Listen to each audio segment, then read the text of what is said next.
بسم اللہ الرحمن الرحیم۔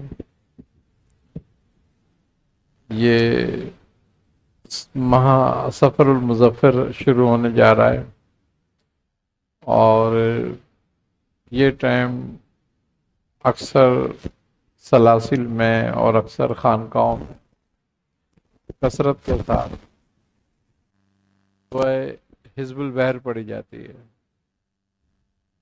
اور اس ماہ میں اس کی زکوٰۃ اکبر ادا کی جاتی ہے، جو 3 یوم کی ہوتی ہے، اور ان 3 دنوں میں اس کی شرائط کے ساتھ پڑھنا ہے۔ اور اس کی شرائط میں جو چیزیں شامل ہیں وہ یہ ہے کہ اول شرط اس میں یہ ہے کہ اس کی اجازت ہو،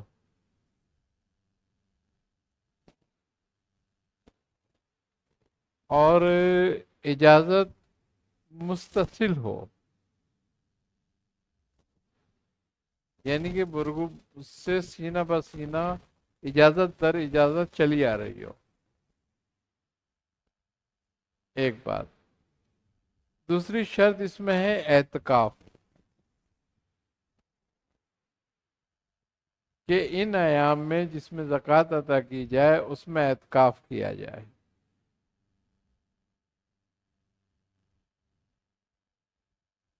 اعتکاف کی وہی شرائط ہیں جو عام طور پہ نفلی اعتکاف کی ہوتی ہیں۔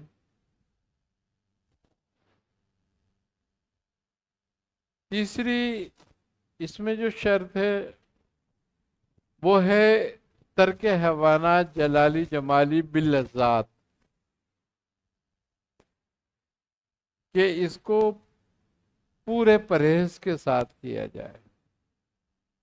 اور پھر ترک جمالی جلالی باللذات جو پرہیز ہے، اس پرہیز میں غذا کا خیال رکھا جائے، اور بالخصوص اس بات کا خیال رکھا جائے کہ عقل حلال ہو۔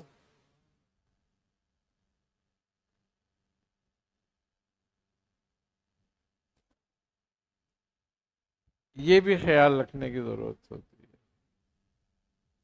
یہ 3 4 جو شرائط اس کی ہیں یہ مین شرطیں ہیں اس کی۔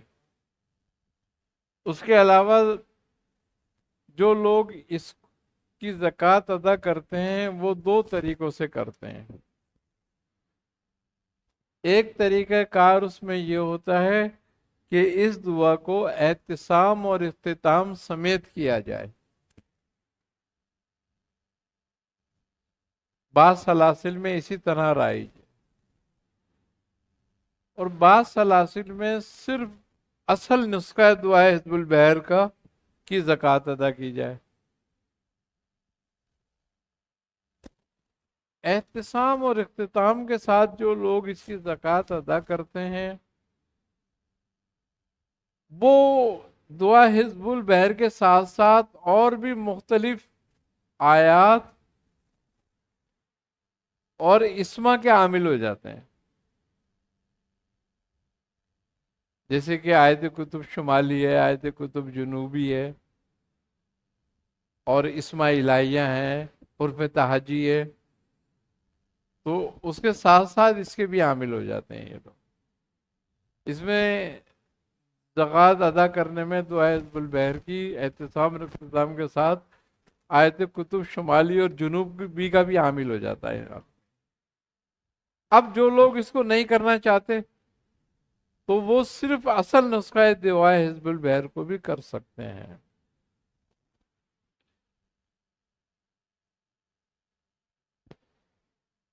دوسری بات اس میں یہ ہے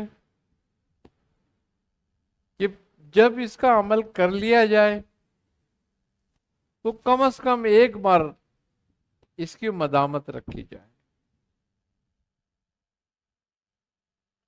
اب ایک بار سے آگے 2 3 5 10 15 20 40 جس کے پاس ریاضت کرنے کا وقت ہو تو وہ ریاضت بھی کرے اس کی۔ اس کے اور فیوزات اور برکات حاصل ہوتے ہیں انسان کو. اس کو صوفیہ نے دعائے جامع المطلوب کہا ہے، اور اس کے بہت سارے نام رکھے ہیں انہوں نے، کہ وہ کہتے ہیں کہ اس کا پڑھنے والے کو ہر مقصد اور مطلب حاصل ہو جاتا ہے، اور جس بھی مقصد کے لیے اس دعا کو پڑھا جائے وہ برابر ہو جاتا ہے. اس کے علاوہ جو لوگ اس کا ورد رکھتے ہیں وہ ہمیشہ حصار میں رہتے ہیں. یہ دعا بہترین حصار بھی ہے. اب وہ لوگ جو زکوٰۃ ادا کرنے کی طاقت نہیں رکھتے، مثال کے طور پر وہ نہیں پڑھ پاتے 120 120 360، تو وہ اگر روزانہ بھی ایک مرتبہ اس کی مداومت رکھیں تو ایک سال میں اس کی زکوٰۃ ادا ہو جاتی ہے. لیکن اس کا فائدہ وہ نہیں ہے جو باقاعدہ زکوٰۃ ادا کر کے حاصل ہوتا ہے، زکوٰۃ کبیر یا اکبر. اب یہ تو ہو گیا ایک عام طریقہ، اس کا عام ورد. صوفیہ نے کہا ہے کہ اگر اس کا فائدہ اٹھانا ہے تو اس کا نصاب 12,000 ادا کرے.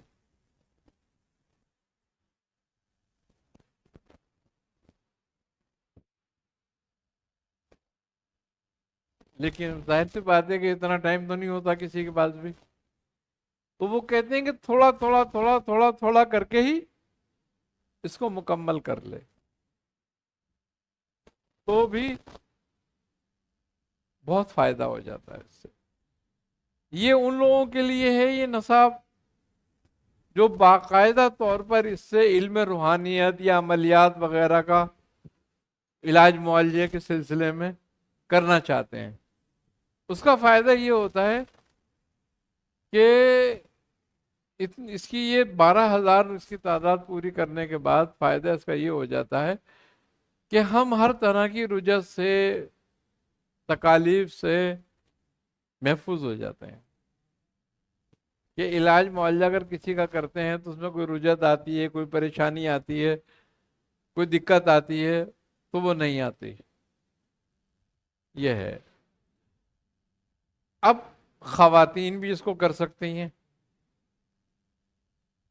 اگر جن کے پاس ایسی جگہ موجود ہو گھر میں کہ وہ معتکف ہو سکتی ہیں تو وہ اس کو معتکف ہو کے گھر میں کر لیں. اور اگر وہ معتکف نہیں ہو سکتے تو بھی اگر وہ کرنا چاہیں تو اس کو گھر میں رہ کر لیں، اتنے عرصے کے اندر گھر سے باہر نہ نکلیں، اپنے گھر کے سارے کام کاج کریں، لیکن شرائط ان کی پرہیز کی رہے گی ان کو بھی. اچھا، دوسری بات یہ کہ شرائط میں جو ہے قربت کا بھی پرہیز ہوتا ہے کہ جب ہم اس کی شرائط کے ساتھ اس کو پڑھیں تو پھر قربت کا بھی پرہیز رکھیں. یہ بھی 3 4 دن جو زکوٰۃ کے ہوں گے اس میں پرہیز رہے گا، جس میں احرام ہوگا تو یہ پرہیز رہے گا اس میں، اور اس کو احرام کے ساتھ ہی پڑھا جائے تو زیادہ بہتر ہے. اور خاص طور پہ زکوٰۃ ادا کرنے میں تو احرام شرائط میں سے ہے. اچھا، اس کے علاوہ خوشبو جلانا یہ بھی اس کی شرائط میں سے بات موجود ہے کہ زکوٰۃ ادا کرتے وقت خوشبو جلائی جائے. کیوں؟ کہ خوشبو جو ہے وہ روح ہے نباتات کی. یہ جو نباتات کی روح ہے یہ ارواح اور ملائکوں کو اپنی طرف کھینچتی ہے.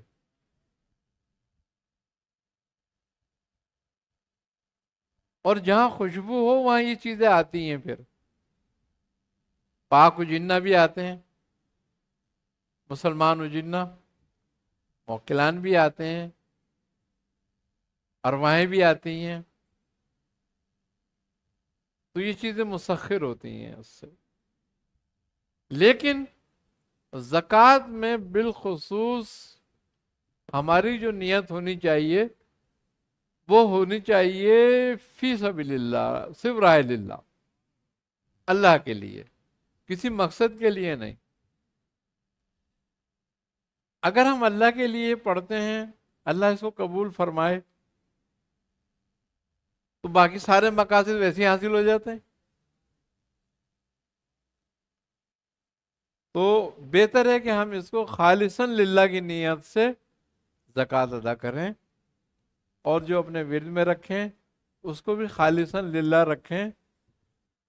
جب اس کی زکوٰۃ ادا ہو جاتی ہے تو جو اس کے جتنے بھی بینیفٹ، فائدے ہیں، وہ سب کے سب حاصل ہو جاتے ہیں آٹومیٹک. تو یہ دعا جو ہے اس چیز میں بہت مؤثر ہے. اور تقریباً سلاسل میں بڑے اکابر بزرگوں نے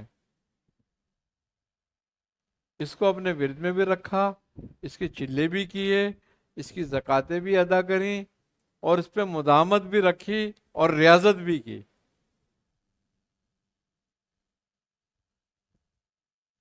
تو یہ اس وقت جو ٹائم ہے دعا حزب البحر کے لیے، یہ بہت اچھا ٹائم ہے. اسی طرح سفر میں سورہ مزمل شریف کا بھی عمل ہو جاتا ہے.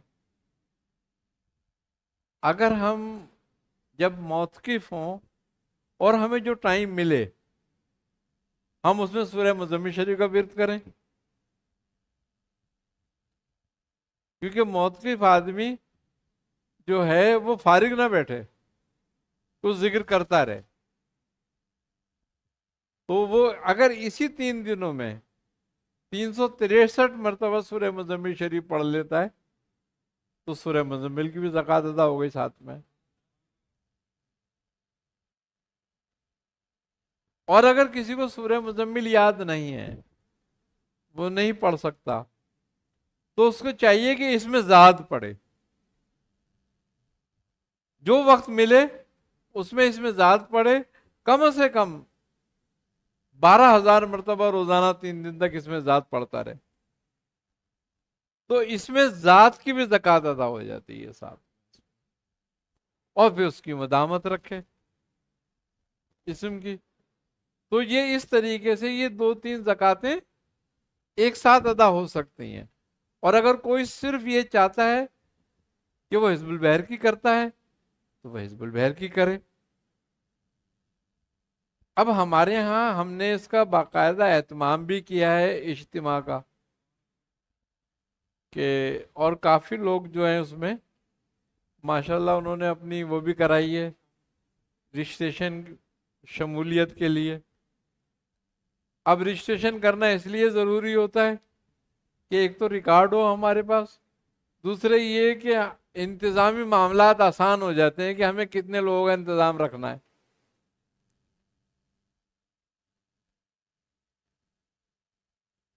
تو جو لوگ آنا چاہیں وہ اپنی رجسٹریشن کرائیں اور اس میں شامل ہوں. اب جو بھی وہاں کھانے پینے کی ضرورت ہے اس کا ان کو مسئلہ نہیں ہے، وہ سب خانقاہ کی طرف سے ہے. بس وہ اپنے لیے جو احرام ہیں یا اپنا کوئی بستر ہے ان کی ضرورت ہے، جو جس طرح بسترے پہ سوتا ہے اس طریقے سے وہ اپنا انتظام کر لے بس. باقی تو سب ہماری ذمہ داری ہے. انشاءاللہ تعالی اللہ تعالی توفیق دے تو یہ اس طریقے سے ہو جائے گا.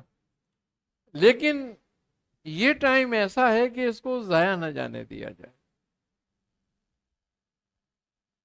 اور جو لوگ ہمارے تک نہیں آ سکتے یا کہیں اور نہیں جا سکتے، کچھ ان کے ساتھ ایسی پرابلم ہے، ایک نوکری پیشہ لوگ ہیں جو اعتکاف نہیں کر سکتے، چھٹی نہیں مل رہی، صبح سے شام تک مزدوری کرنے والے ہیں، کچھ لوگ ایسے کہ روز کماتے ہیں روز کھاتے ہیں، ایسے لوگ ہیں، ان کو بھی چاہیے کہ وہ اپنا عمل کریں، چاہے موقف نہ ہو.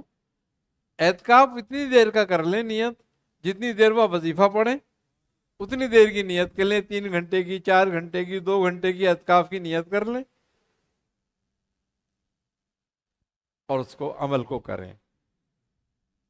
اگر جو یہ بھی نہیں کر سکتے تو وہ کھلا پڑھیں، مگر پڑھیں اس کو، تاکہ اس کے فیوزات اور اس کی برکات حاصل ہو.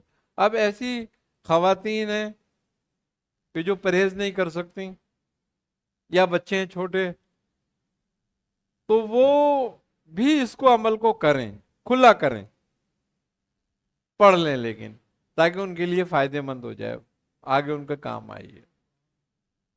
تو یہ دو حزب البحر کی کچھ تھوڑی شرائط تھیں. اور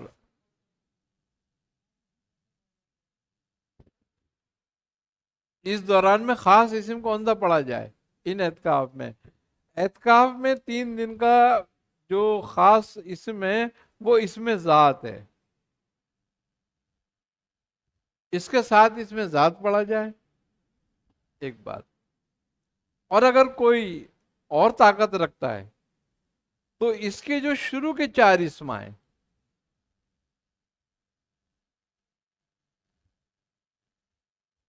یا علیو یا عظیم یا حلیم یا علیم، یہ 4 اسم جو ہیں اس کو کثرت سے پڑھے.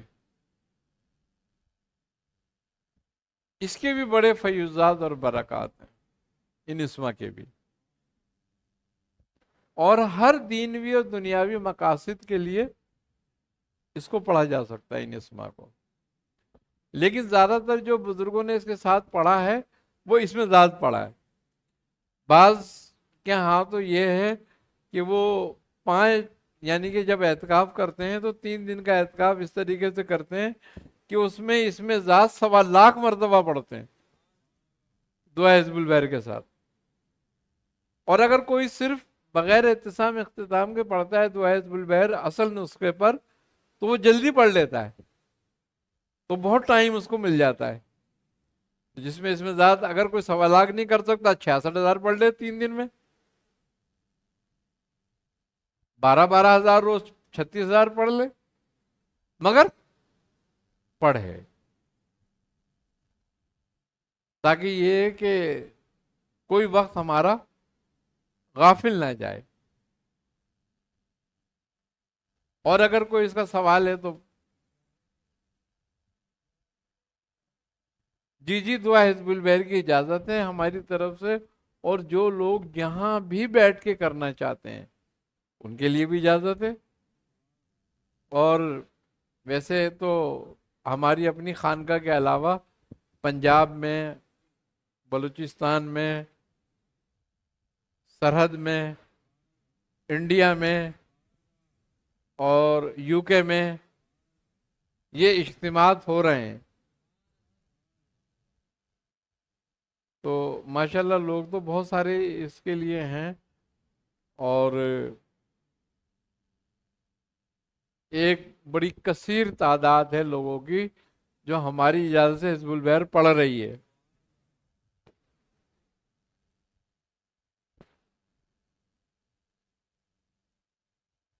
اور ہمیں مختلف نسبتوں سے اس کی اسناد بھی حاصل ہیں.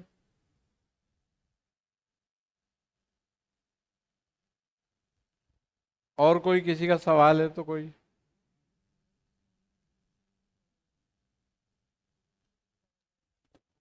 بالکل، درود شریف بھی پڑھا جا سکتا ہے، درود خدری بھی پڑھا جا سکتا ہے، درود ناریہ بھی پڑھا جا سکتا ہے. اور عام کوئی درود کسی کو کوئی پڑھنا چاہتا ہے بالکل پڑھ سکتا ہے، جتنی کثرت سے چاہے پڑھے وہ. کیوں کہ یہ ٹائم عبادت کے لیے بیٹھا ہے نا وہ، تو اس کو ضائع کیوں کرے.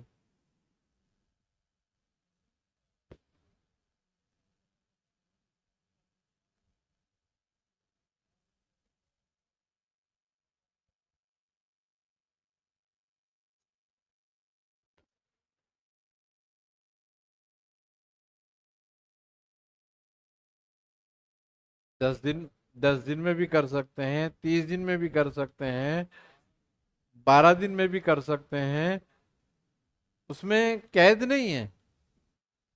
لیکن وہ زکوٰۃ اکبر نہیں کہلائے گی، وہ زکوٰۃ ہوگی، لیکن اس کا فائدہ پورا ہے، فائدہ ہوگا اس کا پورا حاصل. لیکن جو بزرگوں کی شرائط ہیں وہ پھر اس میں وہ نہیں ہوتی، پوری نہیں ہو پاتی. باقی اجازت ہے اس بات کی، بزرگوں نے اجازت دی ہے، کر سکتے ہیں.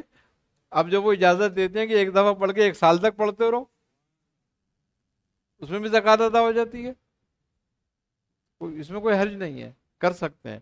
لیکن پھر وہی بات ہے کہ ٹائم نہیں ضائع کریں.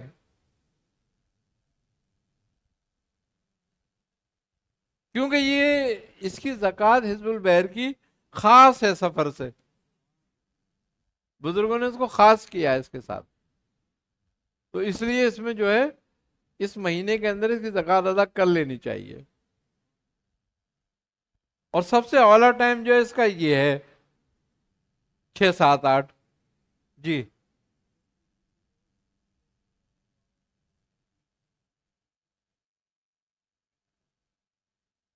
دیکھیں، اگر کوئی کسی سلسلے سے بیعت ہے اور وابستہ ہے اور اس کے شیخ حیات ہیں تو ان سے پہلے اجازت لے، بالکل لے اجازت.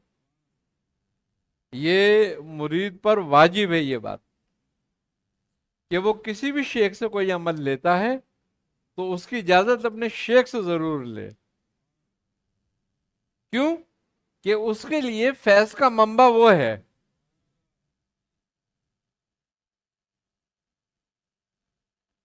تو اس میں کرنی چاہیے، ضرور لے لینی چاہیے اجازت. اگر وہ اس کے عامل نہیں بھی ہیں نا تو بھی ان کی اجازت سے ایک نسبت حاصل ہو جائے گی.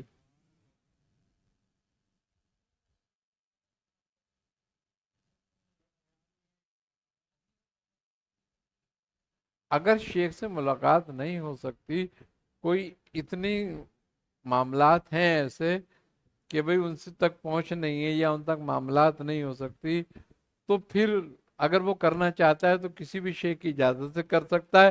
بھئی یہی تصور کر کے کرے کہ یہ اجازت میرے شیخ کی ہے مجھے. جی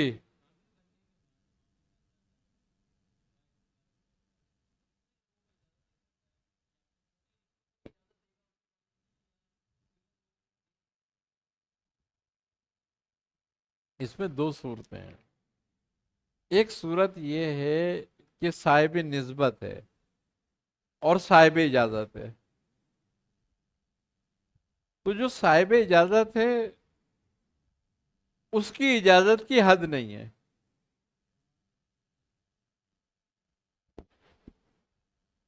یعنی کہ صاحب اجازت سے مراد یہ ہے کہ وہ باقاعدہ سلسلے کا خلیفہ ہے، اس کو خلافت دی گئی ہے اور وہ خلیفہ مقرر ہوا ہے، تو اس کی اجازت کی حد نہیں ہے.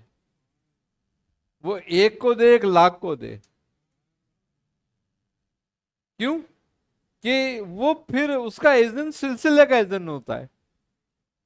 لیکن اگر کوئی خلیفہ نہیں ہے، وہ عامل ہے بس، تو اس کو 10 آدمیوں کو اجازت دینے کی ہوتی ہے کہ وہ 10 آدمیوں کو اجازت دے سکتا ہے. 11ویں کو دے گا تو اس کی اپنی اجازت وہاں چلی جائے گی، منتقل ہو جائے گی، اور پھر اس کو دوبارہ اس کی زکات ادا کرنی پڑے گی. یہ اس میں شرائط میں ہے یہ بات. اور یہ صرف حزب البحر کی نہیں ہے شرط، ہر اعمال میں یہ شرط ہے اس چیز پر.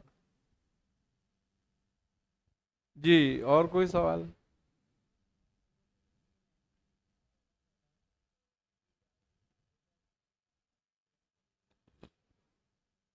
اجازت ایک ہوتی ہے عمومی اور ایک ہوتی ہے خصوصی.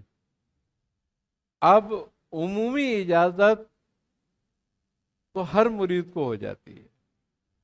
اب ہم نے اگر مثال کے طور پر پبلک کی کوئی بات کہی کہ بھئی یہ چیز اس فائدے مند ہے اور اس اگر کوئی پڑھتا ہے تو اس کو یہ فائدہ ہوگا، تو وہ مریدین کو اجازت ہو گئی اس کی، یعنی کہ وہ اگر پڑھتے ہیں تو ان کو فائدہ ہوگا. اب ایک تو یہ ہو گیا ہے کہ ایک عمومی کسی کام کے لیے اجازت ہو گئی. وہ ایک یہ ہوتا ہے کہ ہم اس کو اپنے عمل میں لانا چاہتے ہیں خاص طریقے سے، تو پھر اس کے لیے اجازت بھی خصوصی چاہیے وہ والی. خوشبو کے لیے تو یہ ہے کہ جو اچھی خوشبو ہو. اچھا ہر آدمی کی اپنی ایک طبیعت ہے خوشبو کے معاملے میں، تو جس کو جو طبیعت کو جو سوٹ کرتی ہو وہ خوشبو استعمال کر سکتا ہے. عموماً جو ہے اس میں عود، شمامت العنبر اور گلاب یہ استعمال ہوتا ہے. لیکن زیادہ تر لوگ جو ہیں وہ عود یا شمامت العنبر استعمال کرتے ہیں. اب باقی اپنی طبیعت پر ہے، جو طبیعت جس خوشبو سے مانوس ہو وہ استعمال ہو سکتی ہے، ایک بات.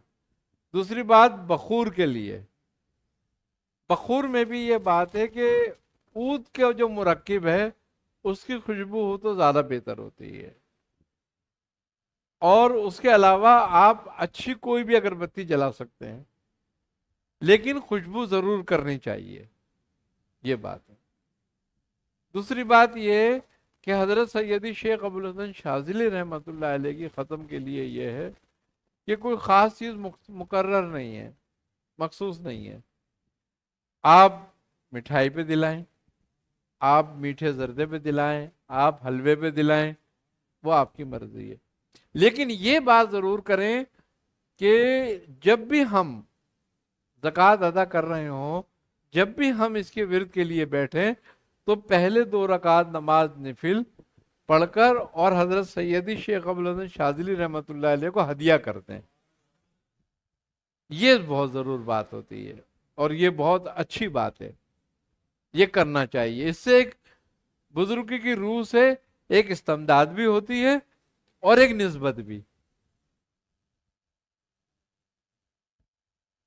یہ کرنی چاہیے.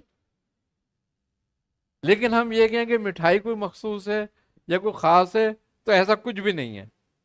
ہاں ایک بات کی ہے کہ جب ہم زکوٰۃ ادا کر دیں تو ہمیں چاہیے کہ ہم ایک جانور ذبح کریں راہ للہ. یہ زکوٰۃ ادا کرنے کے بعد ہے.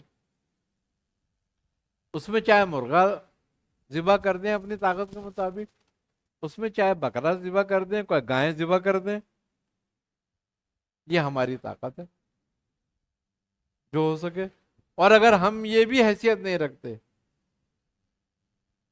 کہ ہم ذبح کر کے خیرات کریں، تو ہم لائیں اللہ کے نام پہ ذبح کریں، خود ہی پکائیں کھا لیں گھر میں، یہ بھی ہو جاتا ہے. لیکن یہ کہ خون بہا دینا اچھا ہوتا ہے اس کے لیے. جی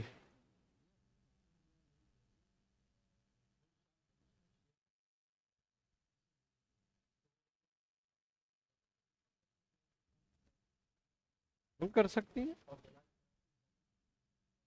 ہاں دلائل الخیرات بھی پڑھ سکتی ہیں.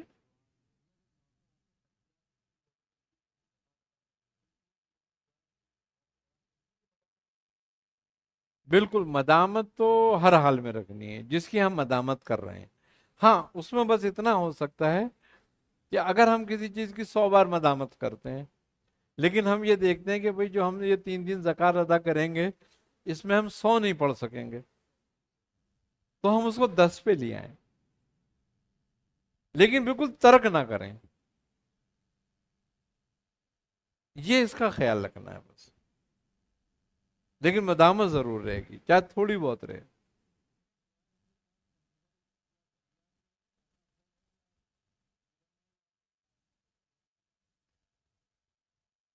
صوفیہ کے ہاں تو موقف ہو گئے زیادہ افضل ہے۔ زیادہ تر سلاسل کے بزرگوں نے، صوفیہ نے، اس کی جو زکوٰۃ ادا کری ہے وہ حجروں میں موقف ہو گئی کی ہے،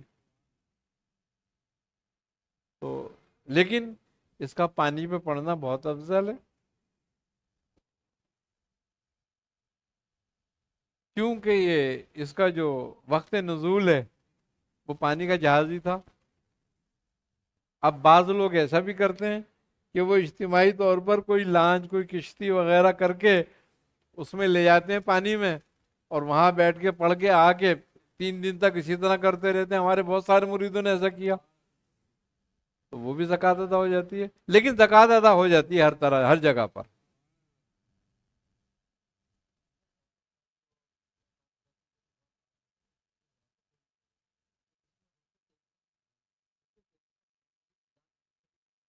وہ کروا دیا صحیح، بالکل ہو جاتی ہے۔ وہ اس میں تھوڑی سی مس پرنٹنگ تھی، تو وہ اس کی تصحیح کرا دی تھی۔ اور کوئی بات ہے کسی کی تو حزب البیر کے متعلق؟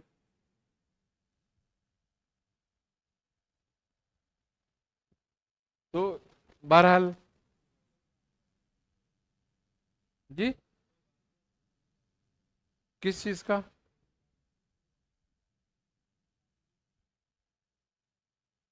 یہ جو ابھی ایام چل رہے ہیں، اس میں حضرت سیدی بابا تاج الدین اولیاء ناگپوری رحمت اللہ علیہ کا عرس چل رہا ہے۔ آپ اپنے وقت کے بڑے جلیل القدر بزرگ اور تجرد رہنے والے، اختیار کرنے والے بزرگ تھے۔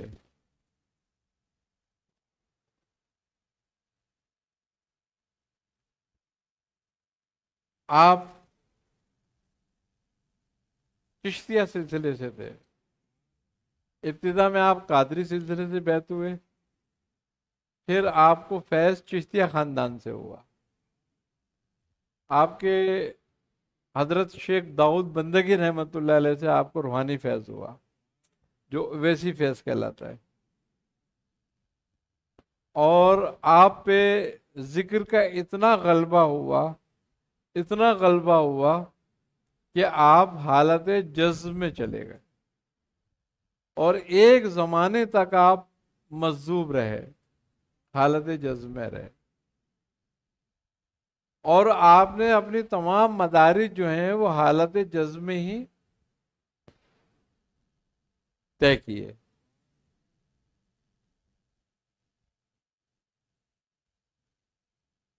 یہاں تک کہ آپ کو بڑی صحبتیں برداشت کرنی پڑی اس حالت جذب میں، یہاں تک کہ لوگوں نے آپ کو پاگل سمجھ کے پاگل خانے میں بھی داخل کر دیا تھا۔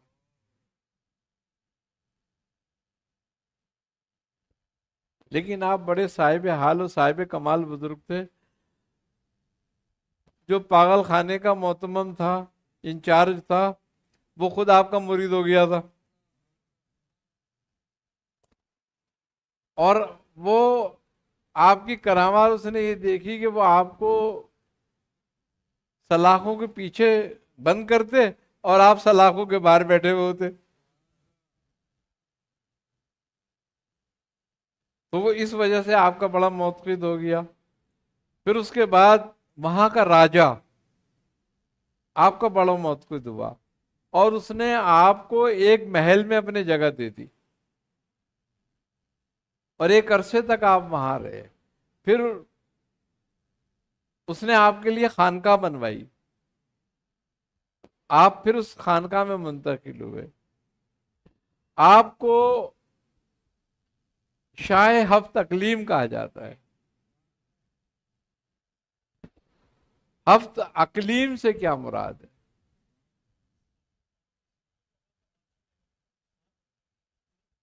جی جی، ہفت اقلیم 7 جگہ کا بادشاہ.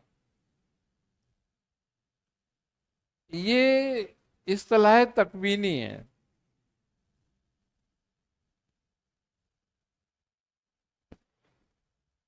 اور اس تکوینی اصطلاح کے مطابق ایک اقلیم ایک ستارہ ہے.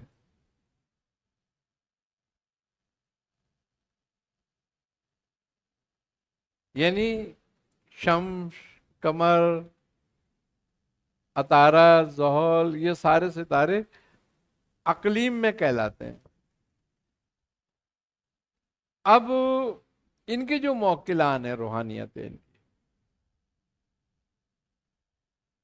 ان روحانیت پر ایک کلندر حاکم ہوتا ہے.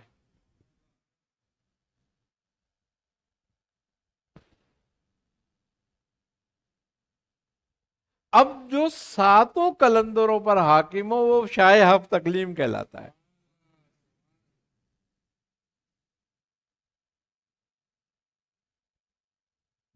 تو آپ اپنی جذب کی قوت اور اللہ تبارک و تعالیٰ کے خاص فضل و کرم سے اس مقام پر فائز ہوئے. یہ تکوینی مقام ہے. ایسا آدمی اکثر جذب میں رہتا ہے. اب اس سے بہت سارے امور شرعی ظاہری طور پر جو ہوتے ہیں وہ چھوٹ جاتے ہیں.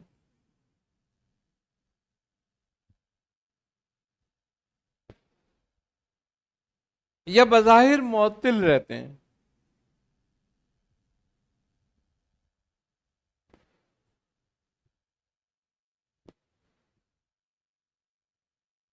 لیکن وہ شخص ہر وقت حضوری میں ہوتا ہے.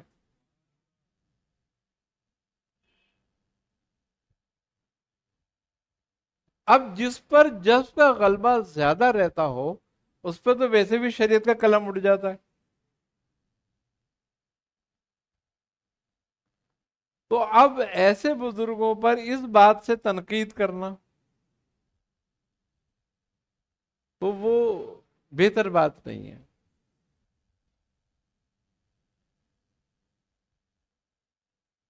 اسی لیے علماء نے آپ کے معاملے میں زیادہ کلام نہیں کیا.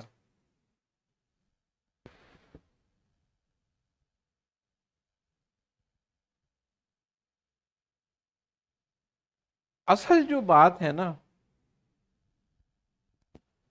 وہ یہ ہے کہ وہ شخص جو دنیا کو بالکل طلاق دے دے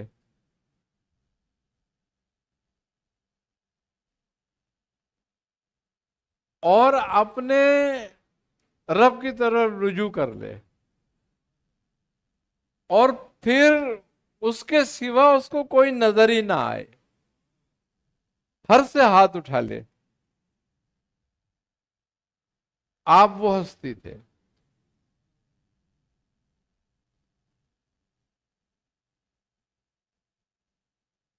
جس کو کہتے ہیں نا نفس کامل ہونا، آپ میں وہ خصوصیت تھی. اس کی وجہ یہ ہے کہ آپ کو نہ تو دنیا کی طلب رہی تھی، نہ عزت شہرت سے مطلب تھی،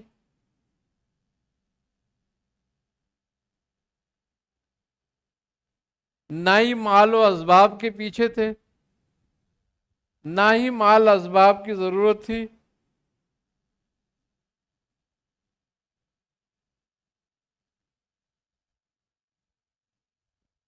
آپ نے سب چیزوں سے ہاتھ اٹھا لیا تھا.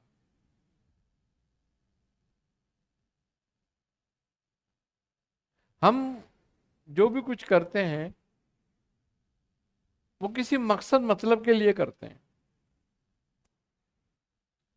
اصل میں بندگی میں وہ ہوتا ہے جس سے مطلب ختم ہی ہو جائے. اور اس کا مقصود، اس کا مطلوب، اس کا محبوب صرف اس کا رب رہ جائے.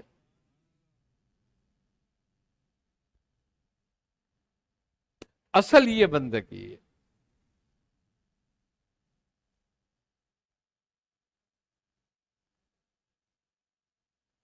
اب بعض بزرگوں میں یہ کوالٹی پائی گئی کہ انہوں نے پوری دنیا داری بھی رکھی اور اس کیفیت میں بھی رہے.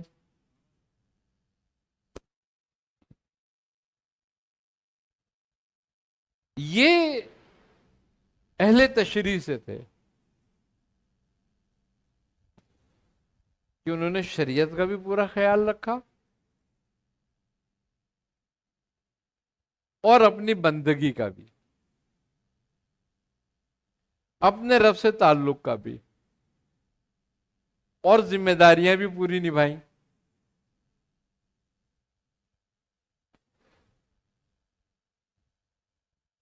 اب کیا بات ہوتی ہے کہ اللہ تعالی بعض لوگوں کو خلق کے لیے اور بعض لوگوں کو اپنے لیے مخصوص کر لیتا ہے. اب جن کو خلق کے لیے مخصوص کرتا ہے وہ اہل تشریح سے ہوتے ہیں، اور جن کے لیے اپنے لیے مخصوص کرتا ہے وہ اہل جذب سے ہوتے ہیں. تو آپ بابا تاج الدین اولیاء ناگپوری رحمت اللہ علیہ کی شخصیت وہ تھی کہ جن کو رب نے اپنے لیے مخصوص کر لیا.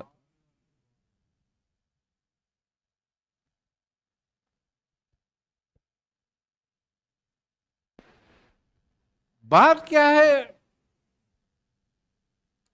بات یہ ہے کہ ہم جو ہے نا اصل میں بندگی کا مقصد نہیں سمجھتے، کہ گویا بندگی کا مقصد اور بندگی کا مطلب کیا ہے.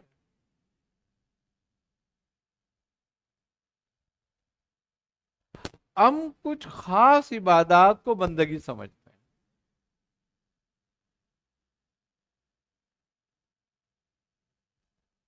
بندگی جو خاص عبادات ہیں، روزہ ہے، نماز ہے، حج ہے، زکوٰۃ ہے، صدقہ و خیرات ہیں، اس میں سے کچھ فرائض ہیں اور کچھ مستحب عمل ہیں، کچھ نفلی عبادات ہیں.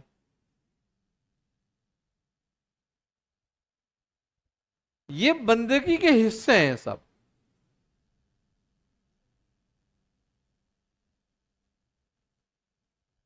بندگی جو ہے وہ مکمل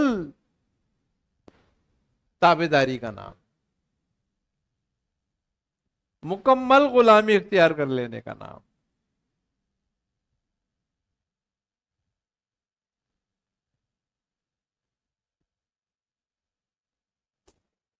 اور جو یہ نہیں کرتے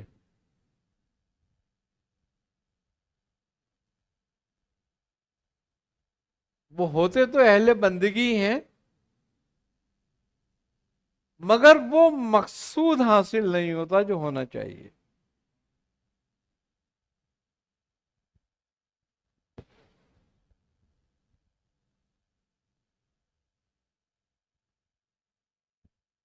تین باتیں جو ہیں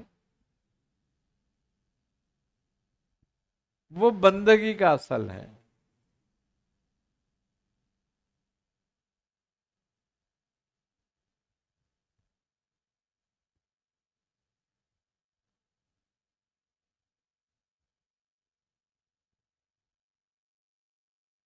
وہ کیا؟ قربانی.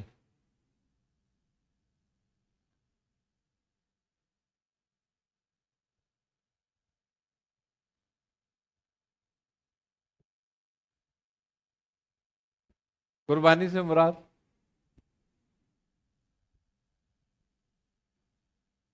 جو چیز تیرے نفس کو زیادہ پسند ہو اس کو چھوڑ دے.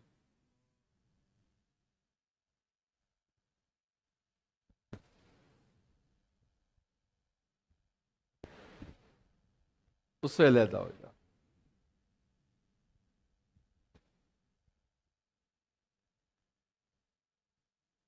دوسرا صبر.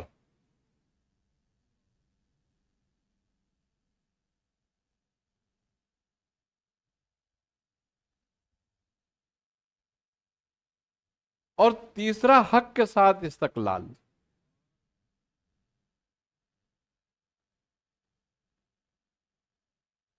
حق کے ساتھ کھڑا ہو جانا.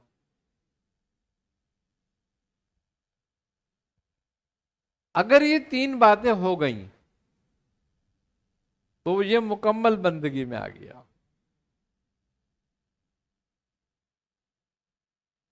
اور یہ باتیں نہیں ہوئیں تو پھر کچھ نہیں فائدہ. پھر وہی بات ہے کہ والعصر ان الانسان لفی خسر، انسان خسارے میں.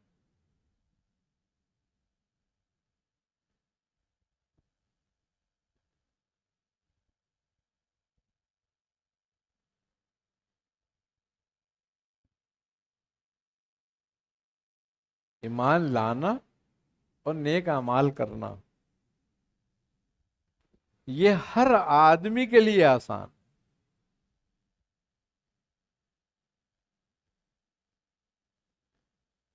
یہ ابتدائی مراحل ہے.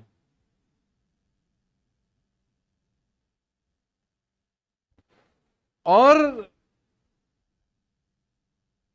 ایمان لانا اور نیک عمل کرنا، اس سے راہ کھلتی ہے جنت کی.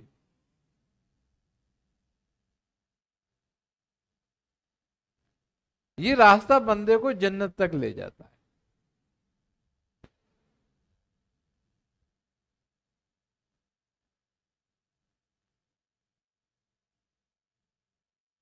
یہ دو شرائط جس نے پوری کری اس نے اپنے لیے جنت کی دروازہ کھول لیا.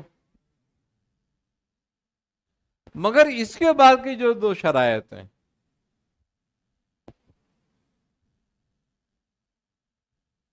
کہ الا الذین آمنوا وعملوا الصالحات، یہ دو راستے ہوئے. جن نے اس پہ عمل کیا وہ جنت کا دروازہ کھول لیا، جنت کی طرف چلا گیا. وَالتَّوَاصُوا بِالْحَقِّ وَالتَّوَاصُوا بِالصَّبْرِ، جس نے یہ دو راستے تھامے وہ حق تک پہنچ گیا.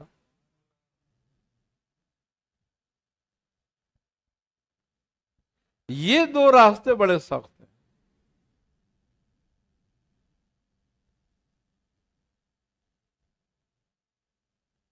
کیوں؟ کہ نیک عمل کرنا، ایمان لانا اور نیک عمل کرنا تم سے کسی کو جھگڑا نہیں ہے.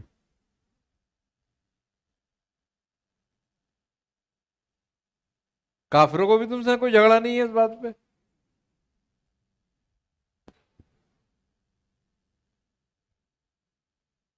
وہ تمہاری راستے میں رکاوٹ نہیں ڈالیں گے کہیں بھی. کوئی بھی رکاوٹ نہیں ڈالے گا، نہ شیطان، نہ کوئی، نہ نفس راستے میں رکاوٹ ڈالے گا.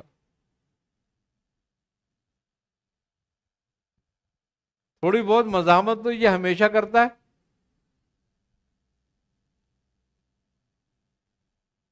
مگر دشمن نہیں بنے گا تمہارا. کیوں؟ کہ شیطان کو یہ معلوم ہے کہ یہ جس راستے پر ہے میں اس کو کبھی بھی چت کر دوں گا کہیں بھی. یہ میرا بڑا آسان شکار ہے.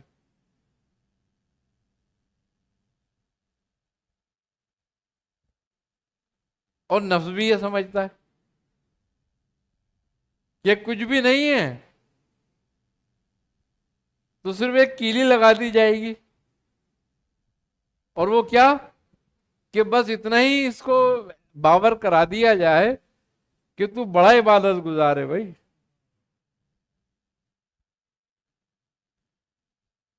بس اس کے دل میں ایک خیال آیا، اس کی کہانی نمٹ گئی.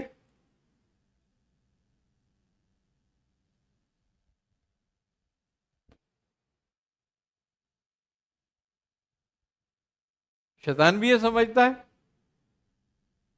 کہ اس کے کان میں مجھے اتنا ہی کہنا ہے نا خالی، کہ تیرے برابر کوئی یہی متقی نہیں ہے بھائی.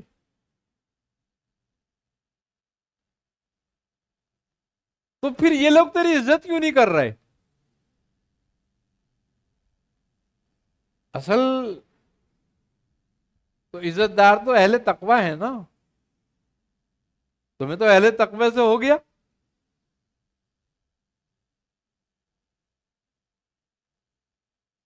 بس کسر پوری کر دی ان نے. اب وہ اسی زوم میں عبادت لگا رہے گا اور بڑھا دے گا بلکہ.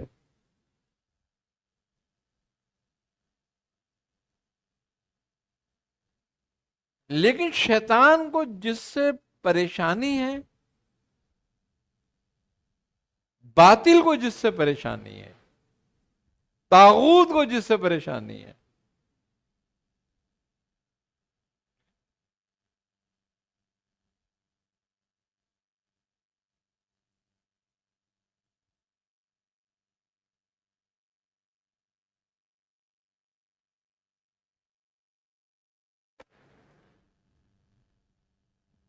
وہ ہے حق.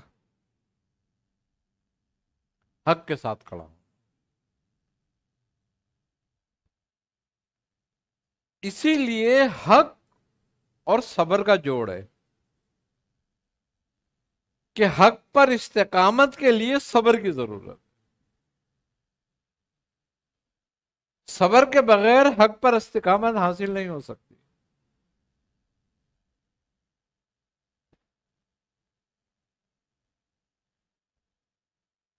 اور صبر مظلومیت کا نہیں ہوتا.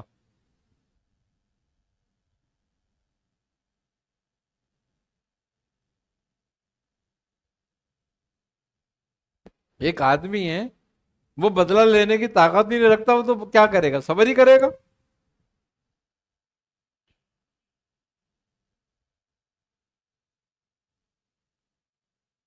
لیکن ایک آدمی بدلہ لینے کی طاقت رکھتا ہے مگر وہ حق کے لیے صبر کرتا ہے،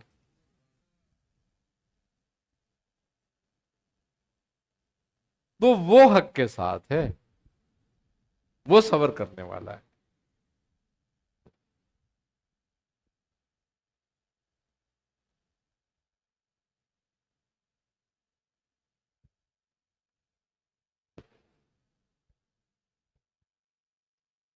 اس سے شیطان چڑھتا ہے.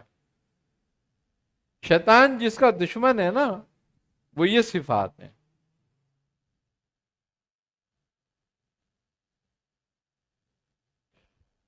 اب جب یہ صفات سامنے آتی ہیں نا، پھر شیطان دشمن ہوتا ہے، ورنہ شیطان کو کوئی مطلب نہیں ہے.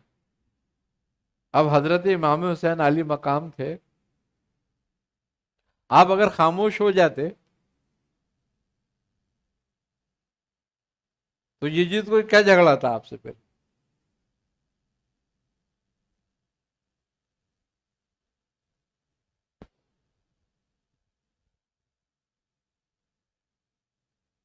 لیکن یہاں خاموش رہنا حق کے خلاف ہو جانا تھا.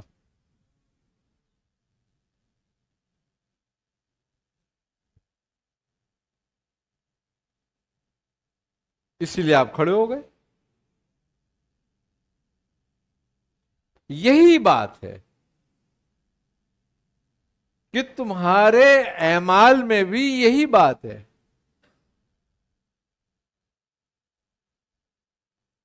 تمہارے مقابلے پر دنیا ہے، طاغوت ہے،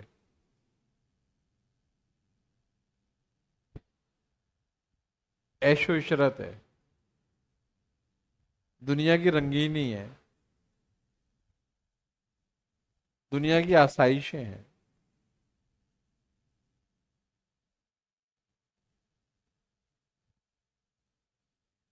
بندہ ان کو چنے گا یا آزمائشوں کو چنے گا؟ یہ سب ملیں گی تمہیں، مگر کس کے عوض؟ کہ حق کا راستہ چھوڑ.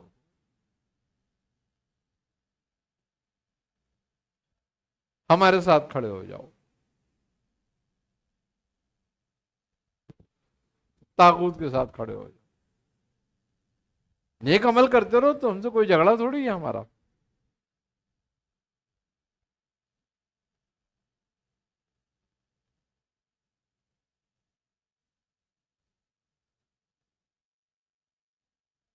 اللہ تبارک و تعالی نے جب جنت اور دوزخ بنائی نا، تو حضرت جبرائیل سے کہا، فرمایا کہ اے جبرائیل، تو نے جنت اور دوزخ دیکھی ہیں؟ حضرت جبرائیل نے کہا اے میرے رب، میں نے تو نہیں دیکھے، تو مجھے حکم کر، اجازت دے، میں دیکھوں۔ تو حکم ہو گیا، جاؤ دیکھو۔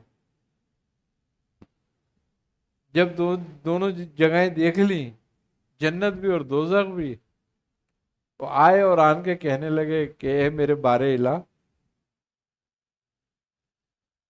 جہنم کی کون خواہش کرے گا؟ ایک بھی نہیں جائے گا، اور جنت کی تو ہر کوئی خواہش کرے گا، ہر کوئی جنت میں جانا چاہے گا۔ تو کہا اے جبرائیل، تو نے ابھی وہ دونوں جگہیں دیکھی ہیں، اب ان تک پہنچنے کے راستے دیکھ۔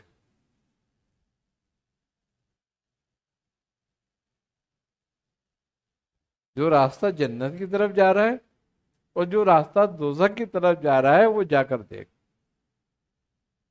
آپ نے کہا اچھا۔ آپ نے جب راستے دیکھے تو آپ نے فرمایا، آپ سجدے میں گر گئے اور رونے لگے، اور کہا اے میرے رب، جنت میں تو کوئی بھی نہیں جا سکے گا، سبھی جہنم کی طرف جائیں گے۔ کہا کیوں؟ کہا تو نے جہنم کے راستے اتنے خوبصورت بنائے ہیں کہ ہر اسی میں چلے گا، اور جنت کے راستے اتنے دشوار گزار بنائے ہیں کہ کوئی تو اس کا خیال بھی نہیں کرے گا۔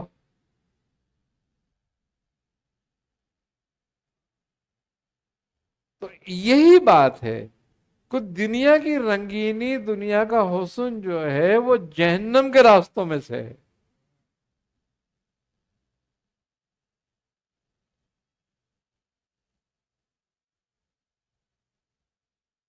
اور جنت کا جو راستے ہیں وہ آزمائش کے راستوں میں سے۔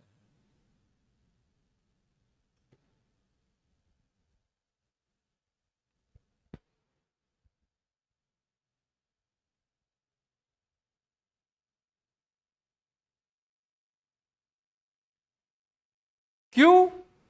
کہ جس نے ان دو راستوں کو اختیار کیا، نیک عمل کو اور ایمان کی پختگی کو، ان کو وہ دو راستے بھی اختیار کرنے پڑیں گے،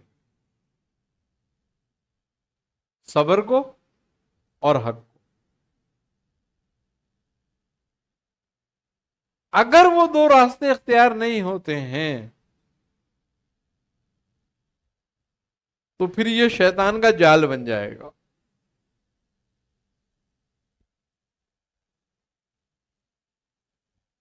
پھر وہ عبادت ریاکاری میں تبدیل ہو جائے گی،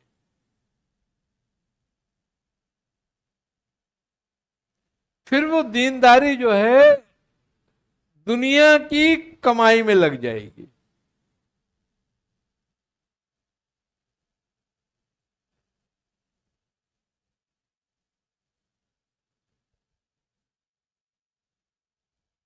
پھر انسان خواہش میں پھنس جائے گا۔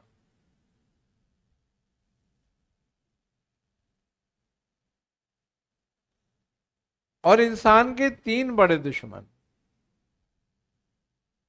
جس میں ہر آدمی ہی پھنسا ہوا ہے، چاہے وہ نیکوکار ہے،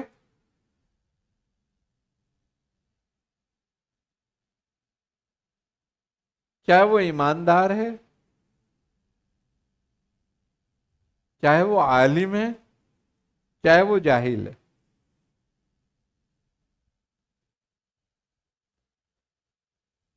حرص، حسد اور لالچ.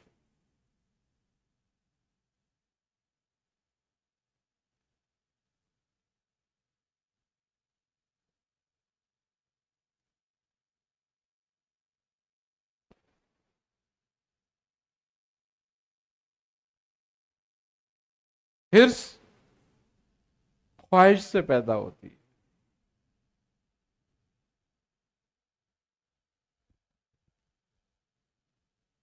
بغض غصے سے پیدا ہوتا ہے.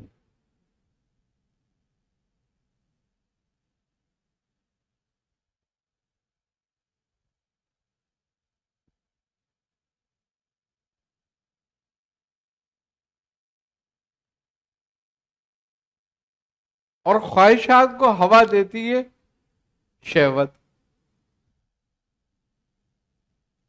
کسی بھی مقصد کو، دنیاوی مقصد کو، اپنی تمنا کو، اپنی خواہش کو حاصل کرنے کی طلب.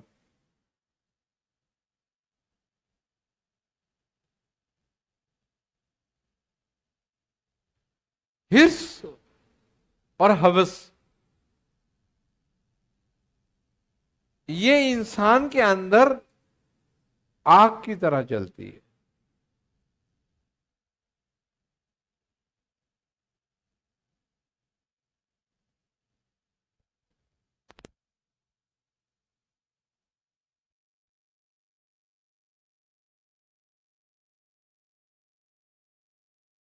اور یہ جتنی بجھائی جاتی ہے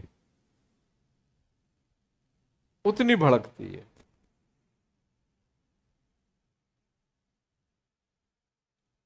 ایک آگ تو بجھانے سے ٹھنڈی ہوتی ہے نا، لیکن یہ آگ بجھانے سے بھڑکتی ہے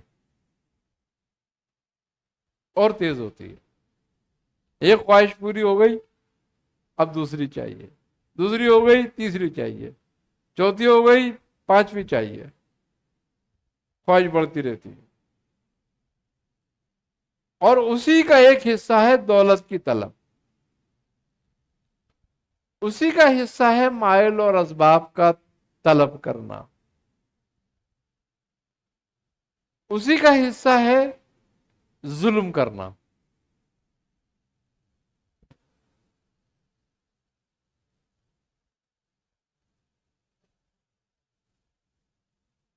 پھر یہ سب چیزیں اس کی معاون ہو جاتی ہیں. اور پھر وہ نفس امارہ کی پختگی میں چلا جاتا ہے، جس کو صرف اپنے مقصد سے مطلب ہوتا ہے. اب یہ چیز نہ نماز کنٹرول کرتی ہے، نہ زکوٰۃ کنٹرول کرتی ہے، نہ حج سے کنٹرول ہوتی ہے،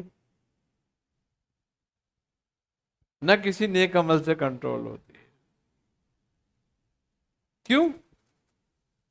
کہ یہ چیزوں کو نفس اس کا معاون بنا دیتا ہے.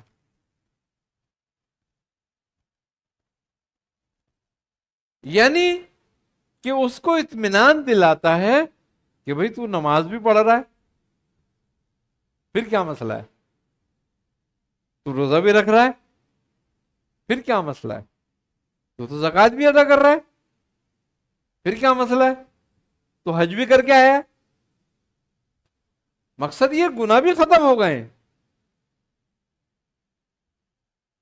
تو پھر تجھے کیا مسئلہ ہے؟ اپنا کام کر جو کر رہا ہے.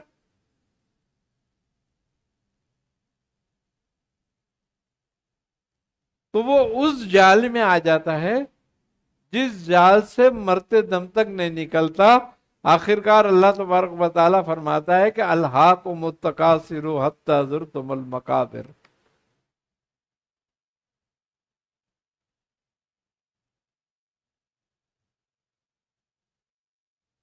کہ آخرکار تم وہاں پہنچ گئے.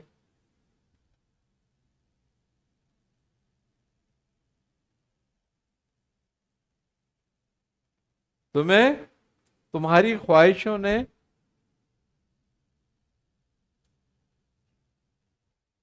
تمہارے مال و اسباب کی طلب نے، زر اور جواہر کے شوق نے آخر ہلاکت میں ڈال دیا۔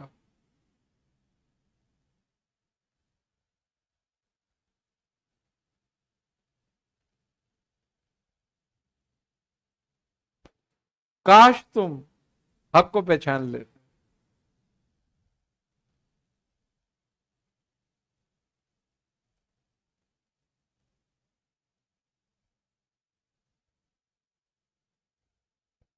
ایسے لوگ کہیں گے کہ اللہ ہمیں تو ایک موقع دے،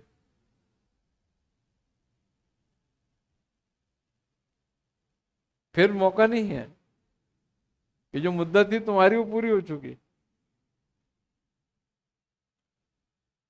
ایک لمحہ زندگی کا ایسا حاصل ہو جائے نا جو حق کے ساتھ ہو، تو وہ پوری زندگی پہ بھاری ہے۔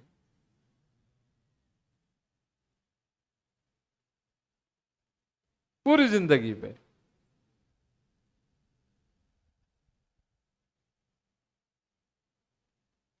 لیکن وہ لمحہ حاصل نہیں ہوتا، اس لیے نہیں ہوتا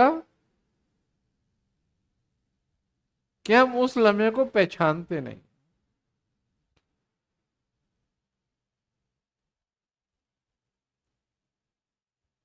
کہ وہ کب ہوا ہمیں حاصل۔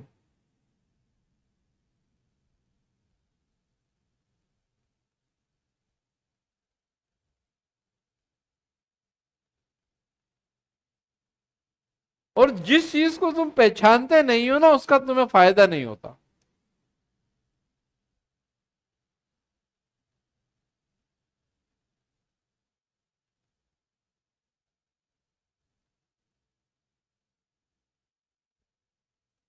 اور جس کا فائدہ نہیں ہوا، اس کا ہماری زندگی میں آنے کا فائدہ بھی کچھ نہیں۔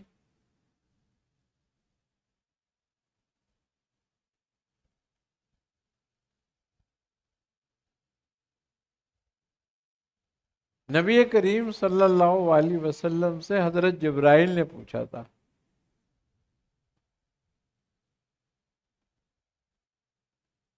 کہ یا رسول اللہ احسان کیا ہے؟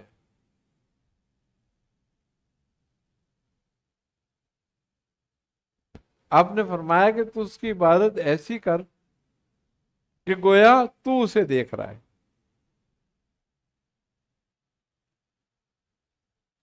اور نہیں تو کم از کم ایسی کر کہ وہ تجھے دیکھ رہا ہے۔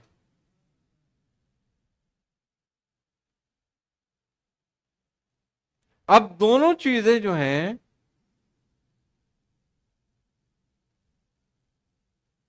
وہ کس چیز سے پیدا ہو رہی ہیں؟ چاہے تو اسے دیکھ رہا ہے، چاہے وہ تجھے دیکھ رہا ہے، لیکن یہ پیدا کس بات سے ہو رہی ہے؟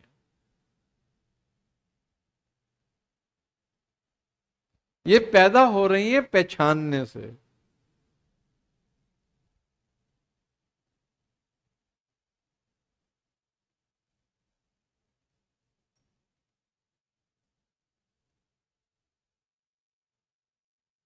عبادت یہ ساہون ہے کہ نہ تو اسے جانے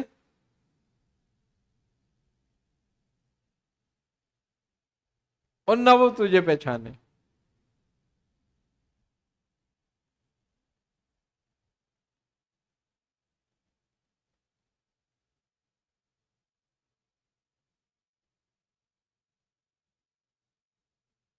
اب ہم جو کام کرتے ہیں کیا رب کو جان کر کرتے ہیں؟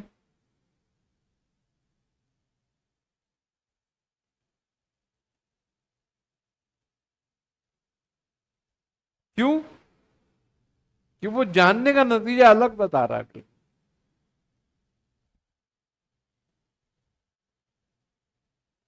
وہ اللہ تبارک و تعالی حدیث قدسی میں فرما رہا ہے کہ جو مجھے جان لیتا ہے وہ مجھ سے محبت کرنے لگتا ہے.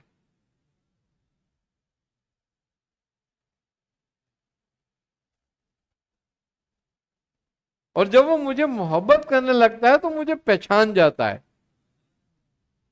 اور جب وہ مجھے پہچان لیتا ہے تو پھر میرا عاشق ہو جاتا ہے. یعنی کہ جاننا محبت اور پہچاننا عشق.